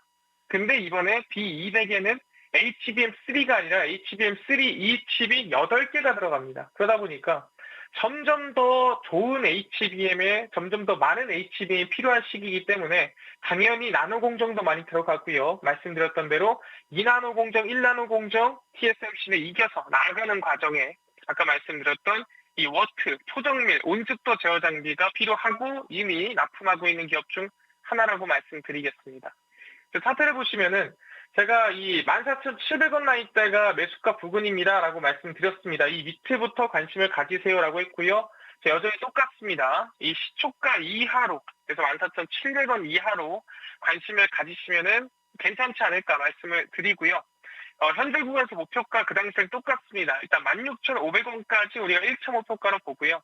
왜냐하면 매물대가 많은 구간이기 때문에 이 구간을 잘 지키면서 나아가는 게 좋다라고 말씀드립니다. 그리고 손절가 같은 경우에는 지금 구간에서 과거 매물대가 가장 많이 쌓여있는 13,000원 라인대가 긍정적이라 보겠습니다. 그래서 이번에 삼성전자 파운드리 포럼 시작해서 엔비디아 블랙열 출시하고 HBM 성장하고 TSMC 넘어서 나노공정 이기기 시작하면은 충분히 이 워트에 대한 기대감이 이어질 수 있다고 생각하니까 손절가 목표가 꼭 지키시고요. 매수가 14,700원 이하로 관심을 꼭 가지시길 바라겠습니다. 엔비디아의 신형 AI 칩 출시에 따른 수혜가 기대된다라는 부분 말씀을 해주셨습니다. 자, 김동석 전문가께 오늘 특별히 추가적인 질문을 하나 더 드리고 싶습니다. 대장주 삼성전자가 상당한 또 호실적을 내놨지 않습니까? 어닝 서프라이즈를 내놓으면서 반도체 투자 전략을 고민하신 투자자분들 굉장히 많은 것 같습니다. 형님 종목 쪽으로 바라보는 게 좋을지 아니면 우리가 반도체 소부장 쪽에서 기회를 잡아보는 게 좋을지 궁금합니다. 인데요. 이에 대해서 좀 어떻게 보시나요? 사실 삼성전자의 성장이 나온다고 해서 실제 이 주가가 오른다고 해서 삼성전자 이 관련된 기업이 전체적으로 움직인다라 보기 힘들거든요. 사실상 삼성전자 기술력이 커질수록 납품하는 기업들이 오히려 변동폭이 더 커질 수 있다라고 생각하니까 삼성전자를 따라가기보다는 삼성전자의 이 성장에 따라 실제로 수혜를 볼 수 있는 기업이다. 삼성전자 주가가 안 가더라도 이 관련된 기업은 움직일 수 있다라고 생각하시면 좋을 것 같습니다. 소부장단에서 오히려 기회를 잡아보자라는 부분 말씀을 해주셨는데요. 오늘 SK 하이닉스는 주가 밀리고 있습니다. SK 하이닉스에 대해서는 어떻게 보시는지 궁금합니다. 사실 HBM4로 넘어가기 시작하면은 지금 삼성전자로 봤을 때는 자체적으로 모든 건 안 되지만 점점 SK 하이닉스는 TSMC에 기대게 됩니다. 그렇게 되면은 단가 부분에서도 지금은 모르겠지만 HBM4로 갈수록 삼성전자가 단가가 좀 싸지겠죠. 자체적으로 다 만드니까. 근데 SK하이닉스는 TSMC 좀 기대기 시작하면은 이제 앞으로는 HBM3까지 괜찮았지만 HBM4로 넘어갈수록 오히려 아마 삼성전자가 조금 더 앞서 나갈 수 있는 상황이 만들어질 수도 있지 않을까. 근데 나쁘다는 게 아니라 HBM 이 앞으로 나아갈수록 사실상 이 환경 자체가 삼성전자를 유리하게 흘러갈 수 있다라고 말씀드리겠습니다. 네, SK 하이닉스 투자 포인트 들어봤습니다. 자, 김동석 전문가와는 여기서 인사 나누겠습니다. 오늘 도움 말씀 감사합니다. 감사합니다. 네, 김동석 전문가의 종목 워트, 이 종목의 투자 포인트 다시 한번 정리를 해보도록 하겠습니다. 이 삼성전자의 파운드리 포럼 개최에 따른 수혜가 예상된다라는 부분 말씀을 해주셨고요. 무엇보다도 이 엔비디아의 신형 AI 칩이 공개가 되는데 이 블랙웰 출시에 따른 수혜가 예상된다라는 부분 말씀을 해주셨습니다. 지난 6월 28일에 소개를 해주셨는데 다시 한번 소개를 해주셨어요. 가격 전략도 확인을 해보자면 목표가는 16,500원, 손절가는 13,000원, 시초가 이하에서 매수가 잡아보자라는 부분 말씀을 해주셨습니다. 네, 이렇게 해서 김동석 전문가의 종목까지 만나봤습니다. 딜세이트S 최고의 전문가들의 수익률 대결은 내일도 계속됩니다. 수익사항이었습니다.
라스트 빅데이 시간입니다. 오늘 시장 안에서 주목받았던 특징주 정리를 해보고요. 그에 대한 또 종가 매수 여부 확인해보는 시간입니다. 네, 자 오늘은 이권희 위즈웨이브 대표, 유창희 유스탁 대표 함께하겠습니다. 어서 오십시오. 안녕하십니까. 안녕하세요. 네, 제가 소개가 좀 버벅였네요. 죄송합니다. 오늘 월요일이라서 저도 오늘 말 많이 절었습니다. 그럴 때도 있죠, 뭐. 자, 브랜드엑스 코퍼레이션 얘기부터 나눠보도록 할게요. 최근 중국에서 K 레깅스에 대한 인기가 높아지고 있다고 합니다. 오늘 이 종목 상한가에 진입을 했는데 이 종목에 대한 투자 의견 들어볼게요. 두 분 다 종가 매수 의견 주셨습니다. 네. 자, 이건희 대표님 의견부터 들어볼게요. 예, 사실 수 있으면 좀 사셨으면 좋겠는데 상한가라 네. 예, 못 사면 뭐 내일 사시면 되죠. 아. 예, 일단 회사는 너무 좋아지고 있고요. 지금 국내에서 지금 현재 매출의 대부분은 이제 국내라고 보시면 되고요. 한 10% 미만이 해외인데 특히 이제 대만과 일본에 진출해 있는데 대만 쪽에서는 지금 반응이 좋고요. 매출액 자체도 한 2배 이상 올라오고 있는 중이고 지금 최근 주목받고 있는 거는 중국의 이제 YY 스포츠라는 이제 나이키라든지 주요 스포츠 브랜드들 유통하는 회사와 협업을 해서 기존에 이제 온라인 계약을 했던 업체라는 해지가 됐고요. 이제 새로운 업체와 이제 오프라인 매장을 늘리기로 했습니다. 100개까지 늘린다고 얘기를 하는데 지금 일단은 한 군데가 7월 6일 날 오픈을 했습니다. 오픈을 했는데 그거에 대한 기대감이 좀 반영되고 있다라고 생각하시면 되고요. 여기가 이제 사실은 룰루레몬의 중저가 버전이라고 생각하시면 조금 편하게 이해를 하실 텐데 네. 지금 중국도 경기가 안 좋고 전 세계적으로 경기가 좀 안 좋죠, 서민들은. 그러다 보니까 중저가가 좀 먹히는 시장이다라고 보면 이번 기회에 브랜드 엑스코퍼레이션이 잭스미스라는 브랜드를 중국에 좀 올려놓을 수 있지 않을까라는 기대감이 좀 붙어 있다라고 생각하시면 될 것 같습니다. 대표님, 근데 전 말씀 들어보니까 살 수 있으면 사라고 말씀하셨는데 지금 상한가니까 못 사는 거잖아요. 그렇죠. 그럼 내일 사도 된다 이렇게 말씀해 주셨는데 가격 부담은 없겠습니까? 일단 기본적으로 지금 뭐 올해 한 250억 이상 영업이익을 낼 걸로 좀 보고 있고요. 중국에 진출만 잘 된다라고 하면 올해 이제 매장을 좀 많이 늘릴 수 있다, 하반기에 늘린다라고 하면 내년부터는 이게 조금 더 확장성이 커질 걸로 보고 있거든요. 그렇게 예. 보면 여전히 주가는 고점 부근이었던 13,000원대까지 충분히 상승은 가능하지 않겠나 생각하고 있습니다. 네, 더 갈 거다. 네, 이렇게 짧게 정리를 해보겠습니다. 네. 자, 다음 종목 바로 살펴볼 텐데요. 금호석유입니다. 두 분의 의견부터 바로 여쭤보겠습니다. 자, 금호석유 종가 매수 하시겠습니까? 자, 이번에도 일치했습니다. 두 분 다 매수 의견 보여주셨고요. 유창희 대표님께 여쭤보겠습니다. 네, 금호석유가 이제 합성 수지 분야에서 상당히 좀 개선될 수 있는 부분들이 좀 있다 생각하고 있어요. 뭐 조금 지난 뉴스이긴 하지만 중국의 이관신 정책이라든지 계속 부양을 하고 있는 부분들이 가전제품이라든지 이런 부분들에 대한 어떤 수요가 좀 개선될 수 있다 생각을 좀 하고 있고요. 그리고 이제 지금 천연고무가 상당히 강세의 흐름을 좀 띠고 있습니다. 예. 그러면 아무래도 합성고무 수요가 늘어날 수가 있는데 중국에서의 합성고무 수요가 급증하고 있죠. 특히 이제 차량 생산이 늘어나고 있다 보니까 그와 관련된 수요가 급증하고 있다고 보시면 되겠는데 우리나라 기업들이 중국에 수출을 많이 해주고 있습니다. 그래서 그런 부분들도 저는 금호석유가 충분히 수혜를 입을 수 있다 생각을 좀 하고 있고요. 계속해서 미국이 중국에 규제를 좀 하고 있는 부분들, 특히 네. 이제 뭐 수술용 장갑이라든지 뭐 라텍스 이런 부분들 관련해서 규제가 이루어진다면 말레이시아 쪽으로 해서 라텍스를 생산을 좀 하고 있습니다. 그래서 그런 부분들도 충분히 반사이익을 누릴 수 있다 생각하고 있고요. 제일 중요한 거는 금호석유가 사도 괜찮다고 말씀드리는 이유가 지금 꾸준하게 자사주 매입을 좀 하고 있어요. 그러니까 주가가 좀 하락을 하더라도 그거를 좀 방어해 줄 수 있는 역할을 해주고 있기 때문에 그런 것도 감안한다라면 지금 가격이 이제 고점을 막 돌파를 시도하겠다는 거, 그러니까 실적에 의해서 고점은 돌파를 시도하겠다는 부분도 본다라면 제가 보기엔 충분히 좀 조정이 나온다고 하더라도 분할 매수 가능하다 판단하고 있습니다. 알겠습니다. 금호석유의 포인트까지 들어봤습니다. 자, 이어서 토니모리로 넘어가 보도록 하겠습니다. 앞서서 이건희 대표님께서 중저가가 먹히는 시장이다라는 얘기를 해주셨는데요. 오늘 시장 안에서 중소형 뭐 화장품주들 인기를 굉장히 주가 잘 가고 있습니다. 토니모리에 대해서는 어떻게 보시는지 궁금한데요. 두 분의 의견 들어볼게요. 이번에는 여기서 갈렸네요. 나왔네요. 네. 이건희 대표님 네. 왜 종가 매수 의견 주셨어요? 일단 최근에 좀 기대감으로 많이 올랐죠. 화장품주 올라올 때 17,000원대까지 올라갔다가 조정이 지금 급하게 내려왔습니다. 급하게 내려왔는데 일단 뭐 판매 상황이라든지 2분기 실적을 좀 확인하려고 하는 그런 모습이다라고 보시면 되고요. 2분기에 지금 예상은 한 50억 정도 이제 보고 있는데 매출액이나 영업이익은 조금 더 올라올 수 있지 않을까 보고 있고 지금 주요 포인트는 이제 자회사 100% 자회사라고 하는 메가코스라는 회사인데 이 메가코스가 내놓은 레티놀 제품 라인이 생각보다 잘 팔리고 있어서 그쪽에 대해서 지금 기대감이 붙어 있는 상황이고요. 그걸로 6월 달까지 올렸는데 지금 조정을 많이 받았죠. 많이 받았기 때문에 충분히 오늘의 반등은 좀 그래도 의미가 있는 반등이다라고 보고 있습니다. 그리고 또 이게 주로 파는 데가 올리브영이라든지 다이소인데 네. 이쪽이 계속 지금 매장 수를 늘리고 있거든요. 네, 그런 부분들도 같이 이제 동반해서 효과를 볼 수 있다라고 보면 토니모리 한번 주가 1차 상승 이후에 조정 잘 받고 다시 한번 지금 정도는 도전해볼 자리가 아닌가 해서 말씀드리겠습니다. 오늘의 반등 충분히 의미가 있다. 이 자회사 메가코스의 고성장에 주목을 하시면서 이 종목 종가 매수 해봐도 되겠다라고 의견 주셨습니다. 근데 유창희 대표님께서는 X 주셨네요. 네, 오늘 화장품주들의 일부 좀 반등이 좀 나와주고 있습니다. 그러니까 말씀하신 것처럼 토니모리 같은 경우도 거의 반등 한 번 없이 고점에서 거의 40% 정도 하락이나 하다 보니까 좀 저가 매수가 충분히 들어올 수 있다 생각하고 있는데 다만 아직은 저점이 좀 확인됐다라고 보기에는 조금 이를 수 있다고 저는 생각을 좀 하고 있어요. 그래서 요즘에 보면은 좀 시장이 조금 쉬어갈 때 낙폭과대 종목군들이 반등을 좀 강하게 주는 경우가 많이 있었기 때문에 실적에 대해서는 뭐 저도 아직 그렇게 나쁘게 보고 있지는 않지만 아직 주가가 바닥이 확인됐는지는 조금 더 한 며칠 더 확인하고 싶어서 오늘은 좀 9% 정도 올라왔으면 하루 이틀 정도는 지켜볼 필요가 있지 않을까 판단하고 있습니다. 대표님 이거 정확히 말씀해 주시긴 어려울 수 있겠지만 저점 확인 말씀해 주셨잖아요. 네. 대략 어느 정도로 좀 형성이 된다고 볼 수 있을까요? 지금 이게 만약에 이제 저점이 확인된 거라면, 그러니까 최근에 어쨌든 최근 3, 4거래를 본다라면 한 10,000원 전후로 10,000원 정도가 좀 지켜지려고 하고 있는 모습이거든요. 그러면 일단은 10,000원이 크게 이탈하지 않는다면 약간 조정이 나온다고 하더라도 뭐 1,500원, 1,300원 정도 선에서 다시 반등을 시도한다라면 저는 그때는 상당히 좀 적극적으로 매수할 수도 있지 않을까 판단을 좀 하고 있습니다. 네, 다음에 기회가 되면 한번 분석을 아예 정식으로 좀 부탁을 드리겠습니다. 자, 그럼 다음 종목으로 넘어가겠습니다. 일진전기인데요. 바로 의견부터 여쭤볼게요. 자, 두 분 매수하시겠습니까? 자, 이번에도 일치했습니다. 네. 자, 이건희 대표님부터 여쭤볼게요. 예, 일단 오늘 전력기기 관련된 종목들이 다 전반적으로 좋은 흐름을 이어가고 있고요. 일진전기는 그동안 조금 어떻게 보면 후발주자처럼 따라오다가 최근에 이제 조정도 사실 크게 없었습니다. 횡보를 했는데 그건 이제 그만큼 남들보다 덜 올랐기 때문에 좀 더 이제 잘 견조했다라고 보고 있고요.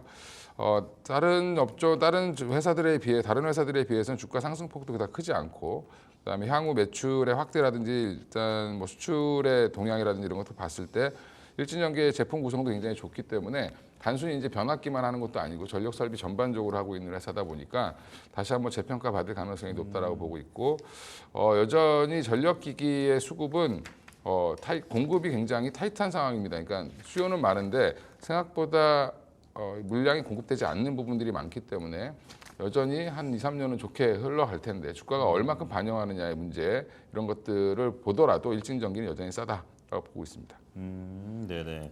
덜 올랐으니 앞으로 좀 더 갈 수 있지 않을까 이렇게 말씀해 주셨는데요. 자, 그렇다면 유창희 대표님 어떻게 보십니까? 네, 뭐 말씀하신 것처럼 전력 인프라 투자는 여전히 계속 초기 단계라 좀 보시면 될 것 같아요. 특히 이제 노후화된 제품의 교체 수요는 필수적으로 이루어질 수밖에 없는 거고 우리나라 전기가 전선망이 잘 깔려 있다고 하더라도 지금 수원 쪽에 전기가 부족해가지고 서해에서 끌어다 쓰겠다고 하는데 이게 몇 조가 걸린다고 투자 금액이 들어간다고 하지 않습니까? 그래서 이러한 흐름들은 계속해서 몇 년 동안 이루어질 가능성이 높다 생각 좀 하고 있고요. 그리고 주요 기업들이 이제 공장 증설이 내년 한 상반기 서부터 좀 마무리가 되는 부분들이 좀 있습니다. 그런 부분들이 매출에 이제 다시 한번 또 매출 증가를 불러일으킬 수 있는 요소라는 생각 좀 하고 있습니다. 특히 일진전기는 말씀하신 것처럼 턴키 수주가 가능합니다. 설계서부터 제작까지 가능하고 변압기, 전선, 변압기는 상당히 높은 영업이익률을 보여주고 있는데 전선 쪽은 아직 영업이익률이 좀 낮은데요. 이제 이것이 이제 초고압 케이블이나 이런 쪽으로 좀 변화가 되면서 수익성이 개선될 여지가 있다고 본다라면 지금 주가가 상당히 옆으로 횡보하고 있거든요. 사실 이렇게 뭐 일시적인 횡보가 아니라 지금 지난 4월부터 본다라면 거의 한 4개월, 3개월 넘게 횡보하고 있는 것이고 이것은 에너지를 좀 모으고 있는 것이다. 그럼 지금은 충분히 분할 매수할 수 있는 위치가 아닌가 판단하고 있습니다. 전력주, AI, 설비 노후와 여러 가지 슈퍼 사이클에 대한 얘기가 나오고 있습니다. 두 분 모두 추가적인 상승 나올 수 있다라는 것에 공감하시면서 종가 매수 의견 주셨습니다. 자, 다음은 넥스트칩으로 가보도록 하겠습니다. 이 EV 시장의 성장과 함께 이 종목에 대한 기대감도 높아지고 있습니다. 이 종목에 대한 두 분의 의견 들어볼게요. 이번에는 갈렸네요. 이번에는 유창희 대표님 의견부터 좀 들어볼게요. 네, 사실 자율주행에서는 계속해서 좀 고민을 좀 하고 있는데 어찌되었든 이슈들은 아직 계속 있다 생각 좀 하고 있어요. 8월 달에 테슬라의 로보택시 공개를 좀 앞두고 있고요. 특히 이제 중국의 상하이를 중심으로 해서 한 20개 도시죠. 지난주에 자율주행 시범 서비스 도입을 하겠다라고 테스트 도입을 하겠다라고 일단 발표도 했었습니다. 예. 특히 FSD가 중국 시장에 진출을 하면서 이 부분에 대한 어떤 역할이 좀 클 수도 있지 않을까라는 평가를 하고 있는데 지금 현대차 그룹이 다 저는 뭐 100점 만점을 다 줄 수 있지만 유일하게 낙제점을 줄 수 있는 게 자율주행 쪽이라 생각을 좀 하고 있거든요. 근데 이 부분에 대해서 이번에 인벤트리에서 상당히 조금 어떤 자율주행 그 사업 부분을 재편할 가능성이 높다. 상당히 보강할 가능성이 높다 생각을 좀 하고 있고 그러다 보니까 현대오토에버 같은 경우도 최근 실적 기대감도 있습니다만은 그런 거에 어떤 기대감을 주가가 상승하고 있다 생각하고 있거든요. 그럼 넥스트칩 같은 경우도 이런 자율주행 관련해서 차량용 반도체 관련해가지고 매출이 상당히 개선될 여지가 있지 않을까 생각을 좀 하고 있어요. 그래서 지난주 금요일에 급등을 했고 오늘 약간 윗꼬리가 나오고는 있지만 지난번 고점대 14,000원, 15,000원대 돌파에 대한 어떤 기대감 충분히 가져갈 수 있는 위치가 아닌가. 그래서 지금 위치에서는 충분히 한 번 정도는 공략을 해볼 수 있는 위치가 아닐까 판단을 좀 하고 있습니다. 자율주행 쪽에 대한 성장성의 부각이 될 수 있다라는 부분 말씀을 주셨고요. 이 종목 종가 매수 의견 주셨습니다. 근데 이건희 대표님께서는 왜 X 주셨어요? 일단 뭐 작년에 좀 기대를 많이 했던 종목인데 네. 작년 연말부터 실망감을 좀 줬죠. 왜냐하면 이제 실적이라든지 여러 수주 상황이 좋지 않아서 작년에도 대규모 적자를 냈고요. 올해도 여전히 좀 적자를 못 면할 것 같은데 여전히 좀 확인을 좀 해야 되지 않나 이런 생각을 하고 있고 지금 위에 매물이 많이 있기 때문에 지금 사더라도 14,000원대를 뚫고 나서 오히려 사는 게 더 낫지 않나 이렇게 기술적으로 이렇게 보고 있고 아직은 좀 숫자 확인을 좀 해야 된다. 우리나라 이제 자율주행 관련된 업체들 보면 생각보다 돈을 못 벌고 있습니다. 그래서 돈을 좀 지금은 좀 숫자가 나오는 종목들 중심으로 봐야 되는 타이밍이다라고 보면 넥스트칩은 조금 저도 작년엔 좋아했던 종목인데 네. 작년에 오히려 실망을 해서 올해는 조금 좀 보수적으로 보고 있습니다. 숫자에 대한 확인이 필요하다. 자율주행 업체 중에서 실적이 안 나오는 종목이 너무 많다라고 말씀 주셨어요. 그럼 이건희 대표님 혹시 자율주행 쪽에서 숫자 나오는 종목 보고 계신 게 있으세요? 다 안 나와서 안 보고 있습니다. 알겠습니다. 단호하게 또 단호박처럼 말씀을 해주셨네요. 네. 다음 종목 볼까요? 유창희 대표님도 뭔가 하실 말씀 있었던 것 같아요. 혹시 아니야. 자율주행 관련해서? 그게 아니라. 네. 근데 저는 솔직히 말씀드리면 현대오토에버 같은 경우 실적도 상당히 잘 나오고 있거든요. 그렇기 때문에 현대오토에버가 만약에 좀 치고 나가는 모습을 보여준다면 사실 실적은 좀 아쉬운 감이 좀 있지만 또 성장 모멘텀으로 인해서 한 번 정도 바람이 불 수 있지 않을까 생각하고 있습니다. 알겠습니다. 자, 다음 종목으로 이제 진짜로 넘어가 보겠습니다. HPSP입니다. 지금 오늘도 강세를 보였는데 반도체 소부장 관련주 상승세에서 지금 주도를 하고 있거든요. 자, 종가 매수 해도 될지 두 분 의견 들어주시죠. 자, 두 분 의견 일치했습니다. 자, 먼저 이건희 대표님께 여쭤볼게요. 일단 여기 회사는 이제 워낙 좋은데 문제는 조정을 남들이 좋을 때 안 좋을 땐 좋았고요. 남들이 좋을 땐 오히려 빠지는 이제 종목이었는데 뭐 경쟁사 특허 문제부터 시작해서 여러 가지가 있었지만 그러니까 고압 수소 어닐링이죠. 저온고압 수소 어닐링 장비의 대표적인 회사라고 보시면 되고요. 이게 전공정단에도 쓰이지만 후공정단도 많이 쓰입니다. 그다음에 TSMC 쪽은 이게 HPSP가 독점 납품을 하고 있는 회사고, 그다음 비메모리 매출 비중 70%, 뭐 TSM 그 중에서 이제 30%는 이제 TSMC라고 보시면 되고요. 지금 고압 습식 산화막 장비도 지금 테스트 중인데 TSMC 쪽에서 이것도 이제 통과가 되면 조만간에 또 한번 발표가 나오지 않겠나 생각하고 있고 무엇보다도 이제 시장에서는 이 어닐링 장비에 대해서 전공정 장비라고 판단을 하고 주가가 좀 많이 밀렸는데 지금 전공정도 살아나고 있는 부분이 이제 보이기 시작했죠. 삼성전자 실적 발표 이후에. 그렇게 되면 다시 한번 전고점 돌파를 하기 위해서 갈 수 있는 하반기에 또 실적이 더 좋으니까 2분기까지 실적이 나오고 나면 오히려 하반기에 대한 기대감으로 주가는 반등이 좀 강하게 나오지 않을까 예상을 하고 있습니다. 네. 자, 전공정 쪽에 어떤 집중이 되기 시작하면서 HPSP도 주목받을 수 있다 이렇게 정리를 해볼 수 있겠는데요. 유창희 대표님 어떻게 보십니까? 네, 지금 뭐 TSMC라든지 마이크로 테크놀로지, 하이닉스 뭐 대규모 투자를 좀 준비를 좀 하고 있죠. 그리고 삼성전자도 마찬가지고요. 그러면 당연히 이제 전공정도 관심을 받을 수밖에 없다 생각 좀 하고 있고요. 사실 HPSP는 좀 악재 아닌 악재들이 좀 몇 개 좀 있으면서 주가가 조금은 약세 흐름을 좀 보였었는데 이미 그런 것들이 어느 정도 반영된 것이 아닌가 생각을 좀 하고 있어요. 그래서 투자가 늘어난다는 부분들에 대해서 앞으로 매출 성장이 좀 기대를 할 수 있다 생각을 좀 하고 있고요. 주가가 어느 정도 이제 바닥을 다진 것이 아닌가 생각을 좀 하고 있는데 주가가 뭐 바닥을 닫았다 안 닫았다 말씀을 100% 드릴 수는 없지만 지금 38,000원 정도 수준에서 계속 5월 달부터 계속 지지가 되고 있는 모습이거든요. 예. 그러면서 이슈가 있을 때 좀 치고 나가려고 하고 있는 모습들, 그리고 최근에 수급적인 측면에서도 본다라면 외국인하고 기관이 조금씩 이제 매수 우위를 좀 보여주려고 하고 있는 모습도 좀 보여주고 있습니다. 아주 공격적인 매수는 아니지만 일단은 저점권에서 온다라면 일단 적극적으로 매수를 하려고 하는 모습을 보여주고 있기 때문에 네. 어느 정도는 좀 바닥이 확인된 것이 아닌가. 그러면 한 번 정도는 좀 모아갈 수 있는. 사실은 한 6만 원 할 때도 못 사고서 안 달랐던 종목인데 네. 지금 한 4만 원이면 충분히 사볼만 하다 판단하고 있습니다. 알겠습니다. 현재 시간 3시 20분 지나가고 있습니다. 동시호가 구간에 접어들었는데요. 저희가 특징주 좀 점검을 해봤는데 시장에 대한 궁금증이 좀 있어서 몇 가지 대표님들께 질문을 드리도록 하겠습니다. 최근 보면은 대형주 중심의 장세가 이어졌고 코스닥 시장에 영 돈이 안 도는 분위기입니다. 그래서 전략 어떻게 세워야 될지 좀 고민이신 분들 많은데요. 앞으로도 좀 대형주 위주로 봐야 할지 고민이 됩니다. 이건희 대표님 어떻게 보세요? 원래 실적 시즌이 다가오면 약간 이제 숫자가 나오는 대형주 쪽으로 자금이 이제 흐름이 좀 옮겨가죠. 왜냐하면 코스닥 기업들은 상대적으로 약간 꿈을 가지고 있는 기업들이 더 많고 그 다음에 실적 시즌이 되면 잠깐 좀 쉬어가는 그런 모습들이 나오기 때문에 그게 좀 이번에는 좀 빨리 움직인 것 같습니다. 네. 빨리 움직인 것 같고요. 다행히 또 이제 삼성전자라든지 이제 LG전자가 잠정 실적 발표를 했는데 굉장히 잘 나왔고 LG 에너지솔루션도 생각보다는 잘 나왔습니다. 예, 물론 기대보다는 많이 안 나오긴 했지만 이런 부분들이 반영되고 있고요. 근데 결국엔 그러면 어떤 섹터 내에서 어떤 종목을 고르냐 가장 중요할 텐데 섹터는 반도체, 뭐 자동차, 조선, 바이오, 화장품 이 정도겠죠. 이렇게 이 정도가 가장 핵심일 것 같고요. 거기에서 이제 대장주들 어떻게 고르느냐 아니면 뭐 좀 수익률이 높은 종목을 고르느냐는 이제 본인들의 선택에 달려 있지 않나.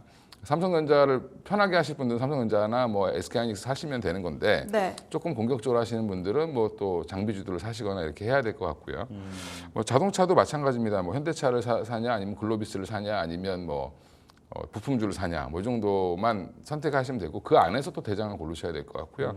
그 대신에 좀 너무 종목을 이렇게 막 20개, 10개, 20개씩 이렇게 벌려놓고 내 수익 안 난다고 자꾸 하시는 분들이 있는데 네. 그렇게 하면 누구도 수익을 못 냅니다. 시장이 엄청나게 좋지 않은 이상 수익 나기 어려우니까 좀 집중을 하실 필요는 있다. 그래서 포트에 5종목 이상은 실지 말아라. 이게 제 5종목 이상은 싣지 말아라. 예, 선택과 집중이 필요한 시점이다라고 말씀 주셨어요. 유창희 대표님께서는 어떤 말씀 주시겠어요? 뭐 일단은 지금 분위기는 9월 금리 인하 가능성이 높아지고 있는 것이죠. 패드워치에서도 한 70% 이상 점쳐지고 있는 것이고 저는 이제 이번 주에 CPI 지표 발표가 되고 나면 더 높아질 가능성이 높다 생각 좀 하고 있어요. 그래서 그런 부분들이 투자 심리가 상당히 개선될 수 있는 여지가 있지 않을까 생각을 좀 하고 있고요.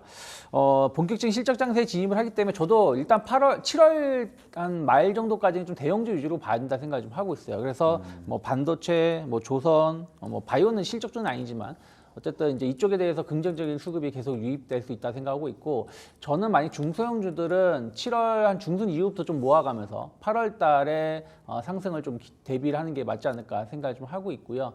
다만 종목을 선택을 하실 때 반등 주겠지 않은 종목을 선택하시는 게 아니라 상승하는 종목을 저는 선택을 해야 된다 생각을 좀 하고 있어요. 그러니까 예를 들어서 뭐 못 간다는 뜻은 아니지만 네. 에코프로가 오늘 반등을 많이 줬다고 해서 다시 과거의 주가를 올라가겠지 하고 매수하시는 분들은 거의 없으실 거예요. 여기서 더 올라가겠지, 반등을 좀 더 주겠지 하는 생각으로 매수하시는 분들이 더 많았지. 근데 그러한 종목의 어떤 상승의 폭하고 삼성전자 이제 고점 뚫어서 더 조금 쉬어가는 거 아니야 했을 때 삼성전자가 더 갈 수 있는 폭 혹은 하이닉스가 더 갈 수 있는 폭 이런 기업들이 훨씬 더 저는 나중에 보면은 결국에 연말까지 보면 더 수익 상승률을 더 좋게 줄 수 있고 또 리스크도 적다 생각 좀 하고 있어요. 근데 그런 섹터가 방금 말씀하신 것도 있고 저도 말씀드렸지만 자동차, 반도체, 조선 또 바이오는 약간 변동성이 있긴 하지만 그런 네. 쪽이라 저는 생각을 좀 하고 있습니다. 그래서 단순하게 그냥 종목을 선택하실 때 딱 뭐가 좋다라고 100% 말씀 못 드리지만 완만하게 상승하고 있는 기업 그러면서 고점을 계속 갱신을 시도하고 있는 기업들을 주목하는 게 맞지 않을까 판단하고 있습니다. 예. 앞서서 LG 엔솔 얘기도 잠깐 나왔고 에코프로 그룹주 얘기도 나왔으니까요. 2차 전지 쪽 질문도 한번 드려볼까 합니다. 뉴욕 증시 안에서 테슬라 계속 잘 가고 있는데 국내 증시 안에서 뭐 동조화될 때도 있고 동조화되지 못할 때도 있고 전략이 상당히 헷갈립니다. 2차 전지 쪽에 대해서는 많이 뷰가 엇갈리는데 이건희 대표님께서는 어떻게 보고 계세요? 일단 뭐 2차 전지는 테슬라를 보시면 안 된다.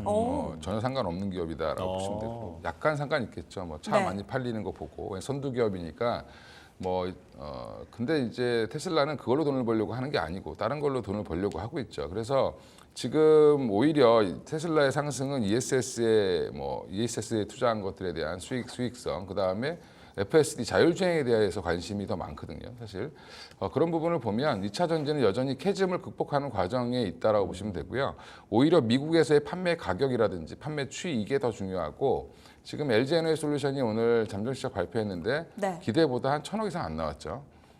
그래도 저는 마이너스가 안 된 게 다행이다라고 할 정도로 지금 LG에너지솔루션이 잘 방어했다라고 보고 있는데 이게 바닥이다라는 신호를 주지 않고 있기 때문에 저는 뭐 서서히 모아가야 되는 전략 취해야 된다라고 보고 있고요. 내년 그러니까 올해 한 하반기 4분기 정도 되면 어느 정도 바닥을 잡는 게 결정이 되지 않겠나. 그러면 이거 투자 어떻게 해야 되냐? 지금 그냥 조금씩 사모으시는 게 저는 좋지 않을까. 그렇게 생각하고 지금부터 조금씩이요. 네. 아, 왜냐하면 유창희 바닥이 대표님. 정확히 네. 어딘지 모르니까. 아직 예. 바닥이 아니다. 그러면 유창희 대표님께서는요? 네, 저는 그래서 별로 지금 굳이 접근할 필요가 있을까 생각 좀 하고 있어요. 특히 테슬라가 차량 판매가 잘 된 것도 할인 가격이라든지 금융 지원, 저리 지원 때문에 차량 판매가 잘 된 거거든요. 그래서 예. 그 수익성을 많이 하기 위해서 대규모 감원을 좀 했죠. 여전히 전기차 시장은 썩 좋지 못하다는 거고 전기차가 판매가 잘 돼야 된다, 잘 될 수 있는 것은 제일 중요한 가격이 떨어져야 되는데 그 가격이 떨어지는 핵심 요소가 배터리라 생각 좀 하고 있어요. 그럼 배터리는 판매가 엄청나게 진짜 우리가 예상하는 거 이상으로 몇 배씩 잘 되지 않는다라면 그냥 단순하게 예상하는 정도 폭에서 상승한다고 하면 오히려 배터리 사의 수익성은 썩 좋아질 만한 내용은 없다 생각 좀 하고 있습니다. 그나마 이제 ESS 쪽으로 해가지고 네. LG 엔솔이 좀 전환을 좀 일부 하려고 하고 있고 뭐 삼성 SDI도 최근에 뭐 1조 원 정도 투자 가능성, 수주 가능성 얘기가 나오고 있죠. 그러니까 배터리라서 다 못 가는 게 아니라 이런 ESS 쪽에 대한 성장 모멘텀 그리고 고성능 배터리 뭐 충전 속도라든지 이동할 수 있는 거리를 좀 더 늘리기 위해서 들어가는 특수 소재 이런 기업들은 저는 계속해서 주목을 해야 된다고 생각하고 있어요. 하지만 전통적으로 생산하는 양극재, 음극재 이런 기업에 대해서는 어느 정도 좀 고평가되어 있는 부분들이 좀 있어서 아직은 섣불리 바닥이라 말하기 좀 힘들기 때문에 그거에 대한 어떤 리스크를 안고 투자를 하는 것보다는 차라리 다른 쪽을 좀 보는 게 저는 맞지 않을까 판단하고 있습니다. 네, 대표님께서도 그렇다면 이건희 대표님처럼 테슬라 보고 2차 전지 접근하면 안 된다 이거 동의하시는 겁니까? 그렇죠. 만약에 전기차를 보시려면 현대기아차를 보고 사셔야죠. 왜냐하면 어쨌든 지금 현대기아가 제일 적극적으로 전기차를 그 차량 라인업을 계속해서 늘려가고 있고 신차도 적극적으로 출시를 하고 있죠. 이번에 이제 EV3 같은 경우가 보조금 받아서 3천만 원 초반. 지금 캐스퍼가 조금 아직은 좀 더 확인해야 되는데 한 3천만 원 미만까지도 떨어진다는 가격이 얘기가 좀 있거든요. 근데 이 두 모델 모두 이제 NF 배터리가 들어갔기 때문에 그런 걸 본다라면은 충분히 이질 판매가 잘 되면 배터리 업체들이 약간은 매출이 좀 개선될 여지는 있다 생각 좀 하고 있습니다. 그래서 만약에 전기차를 보신다면 현대기아의 모델 라인업이 어떻게 되고 또 가격이 어떻게 형성되면서 판매가 잘 되는지 이런 부분들을 좀 보는 게 더 맞지 않을까 판단하고 있습니다. 네. 자, 2차 전지에 대한 어떤 이제 워낙 많은 기대감이 있다 보니까 지금 테슬라가 반등이 나오니까 이쪽에 대한 수급이 좀 나타나고 있는데 두 분 전문가께서는 테슬라를 보고 2차 전지에 섣불리 접근해서는 안 된다. 이렇게 좀 주의를 주셨습니다. 맞아요. 오히려 현대 기아차를 봐라라는 그렇죠. 부분 말씀을 네네. 해주셨어요. 자, 이렇게 두 분과 함께 특징주들 정리를 해봤는데 저 여기서 궁금해진 게 있는데 조재적 앵커는 투자 성향이 어떤 스타일이에요? 공격적이에요? 좀 방어적이에요? 그게 아마 저뿐만 아니라 모든 분들이 그러실 것 같은데 네. 잘 될 때는 공격적이고요. 네. 그렇지 않을 때는 어쩔 수 없이 좀 수세적으로 몰리는 것 같습니다. 저는 지금 아주 수세적입니다. 그렇군요. 좀 웃는 게 웃는 게 아니에요. 네. 이 질문을 왜 드렸냐면 네. 자신의 또 성향을 많이 잘 알아야지 투자 전략도 잘 세워볼 수가 있잖아요. 그럼요. 저희 대표님들께서 매일매일 이 자신의 전략을 파악하고 자신의 성향에 따른 전략을 세워주고 계시니까요. 이런 부분들도 꼭 참고해 보셨으면 좋겠습니다. 자, 저희는 마감 시보 듣고 돌아오겠습니다.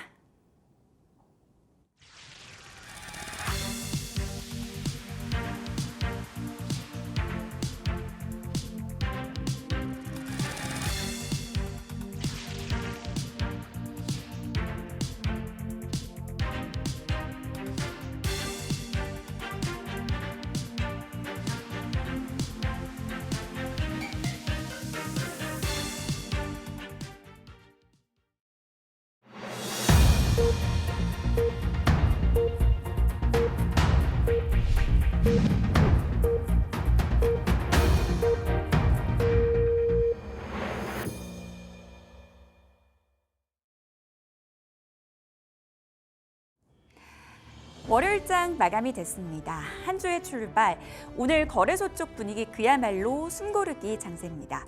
다만 미국의 고용지표가 부진하게 나왔습니다. 이로 인해서 시장에서는 9월 금리 인하에 대한 기대감이 더 확산된 모습인데요.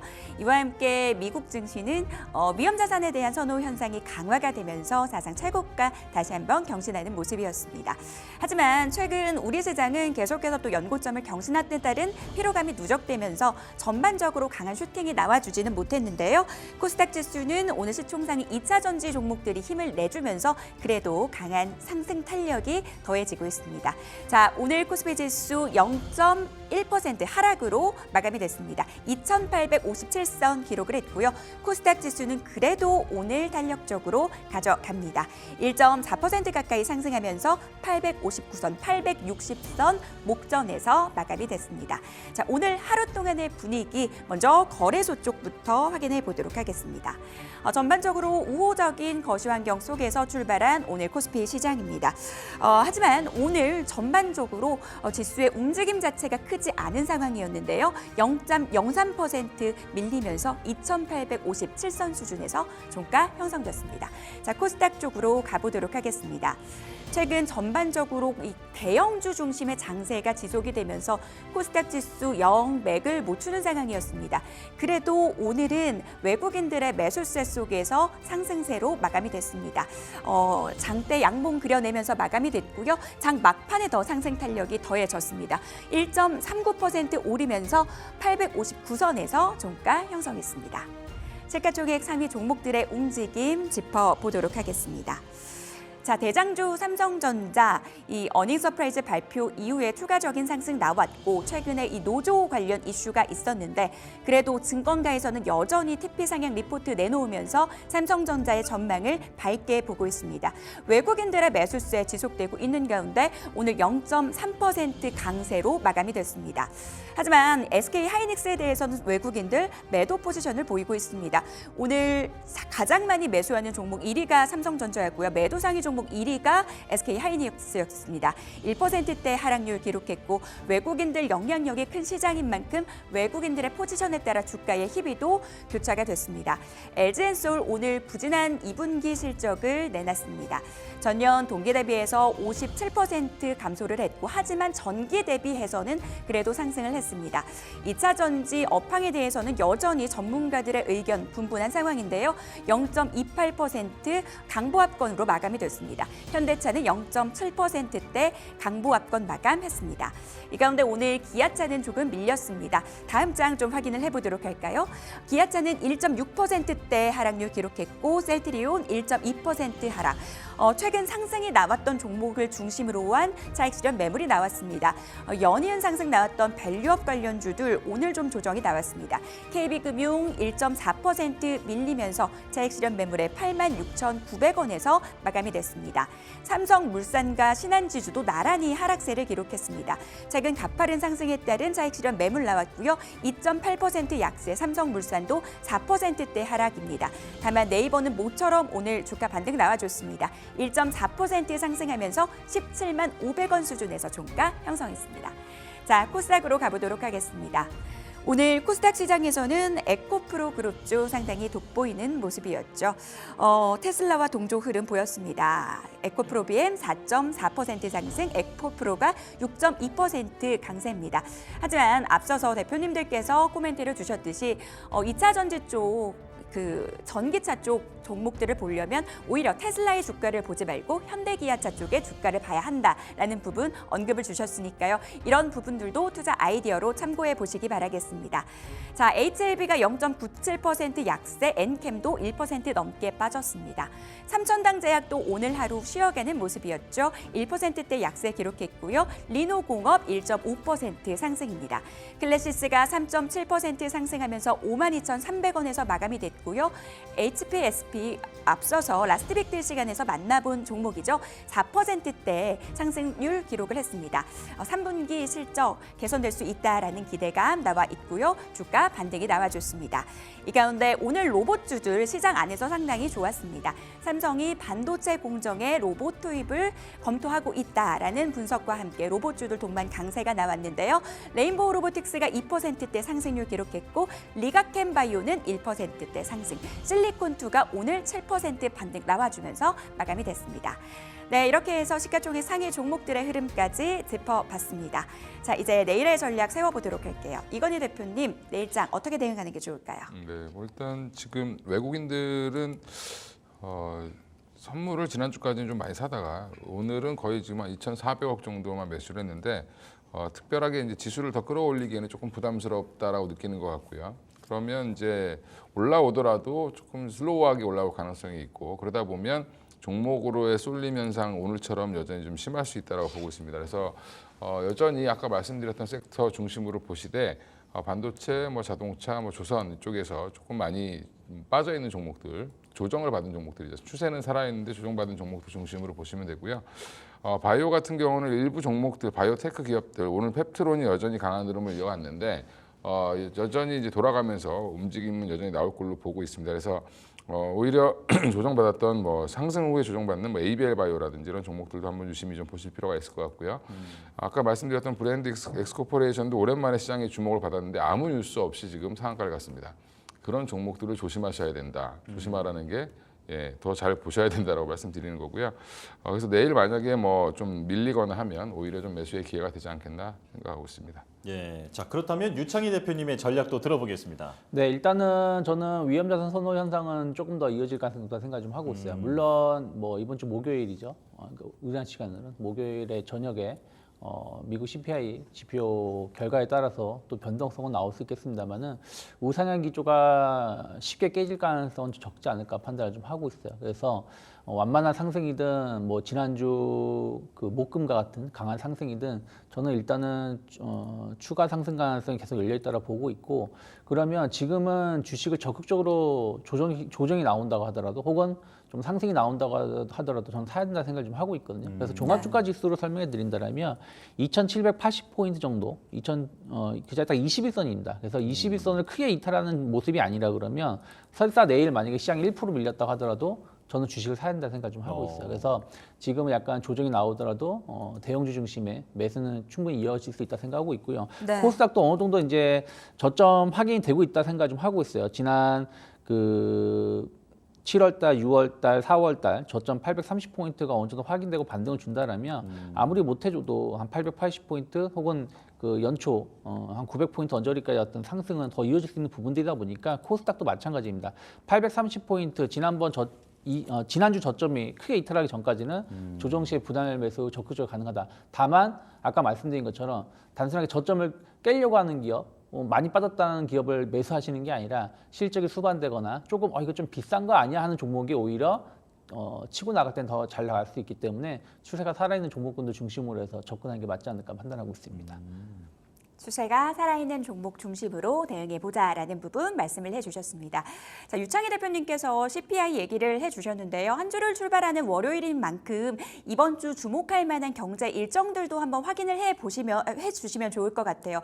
뭐 삼성전자의 언팩 행사도 대기하고 있다라고 하던데 이번 주 시장 안에서 어떤 점 좀 주목을 해보면 좋을까요, 유창희 대표님? 뭐 일단은 뭐 파월 국회 연설이 좀 있다라고 청문회인가요? 네, 좀 있고요. 저는 CPI가 제일 중요하다고 생각하고 있어요. 그러니까 이미 지난주에 고용 지표가 발표가 되면서 마지막 퍼즐, 금리 인하에 대한 마지막 퍼즐은 좀 맞춰졌다 생각을 좀 하고 있는데 갑자기 CPI가 툭 튀어버리게 되면 또 조금은 시장이 혼란을 보일 수 있다 생각을 좀 하고 있어요. 그래서 CPI에서만 우리가 예상하는 것 정도의 물가 상승 둔화가 나온다라면 정말로 저는 9월달 금리 인하 가능성이 뭐 80% 이상으로도 올라갈 수 있다라 좀 보고 있기 때문에 이번 주는 그 부분을 좀 포커스를 맞추면서 접근하시면 좋겠고 삼성전자 언팩 행사 같은 경우는 사실은 어느 정도 대충 노출된 부분들이 있지 않을까 네. 판단하고 있습니다. 알겠습니다. 11일 발표되는 6월 CPI 잘 확인해보자라고 정리해보도록 하겠습니다. 자, 딜사이트 마감 노트 오늘 저희가 준비한 내용은 여기까지입니다. 네, 한 주의 첫 거래일이었는데요. 힘차게 시작하시고요. 저희는 내일 다시 돌아오겠습니다. 시청해주신 여러분 고맙습니다.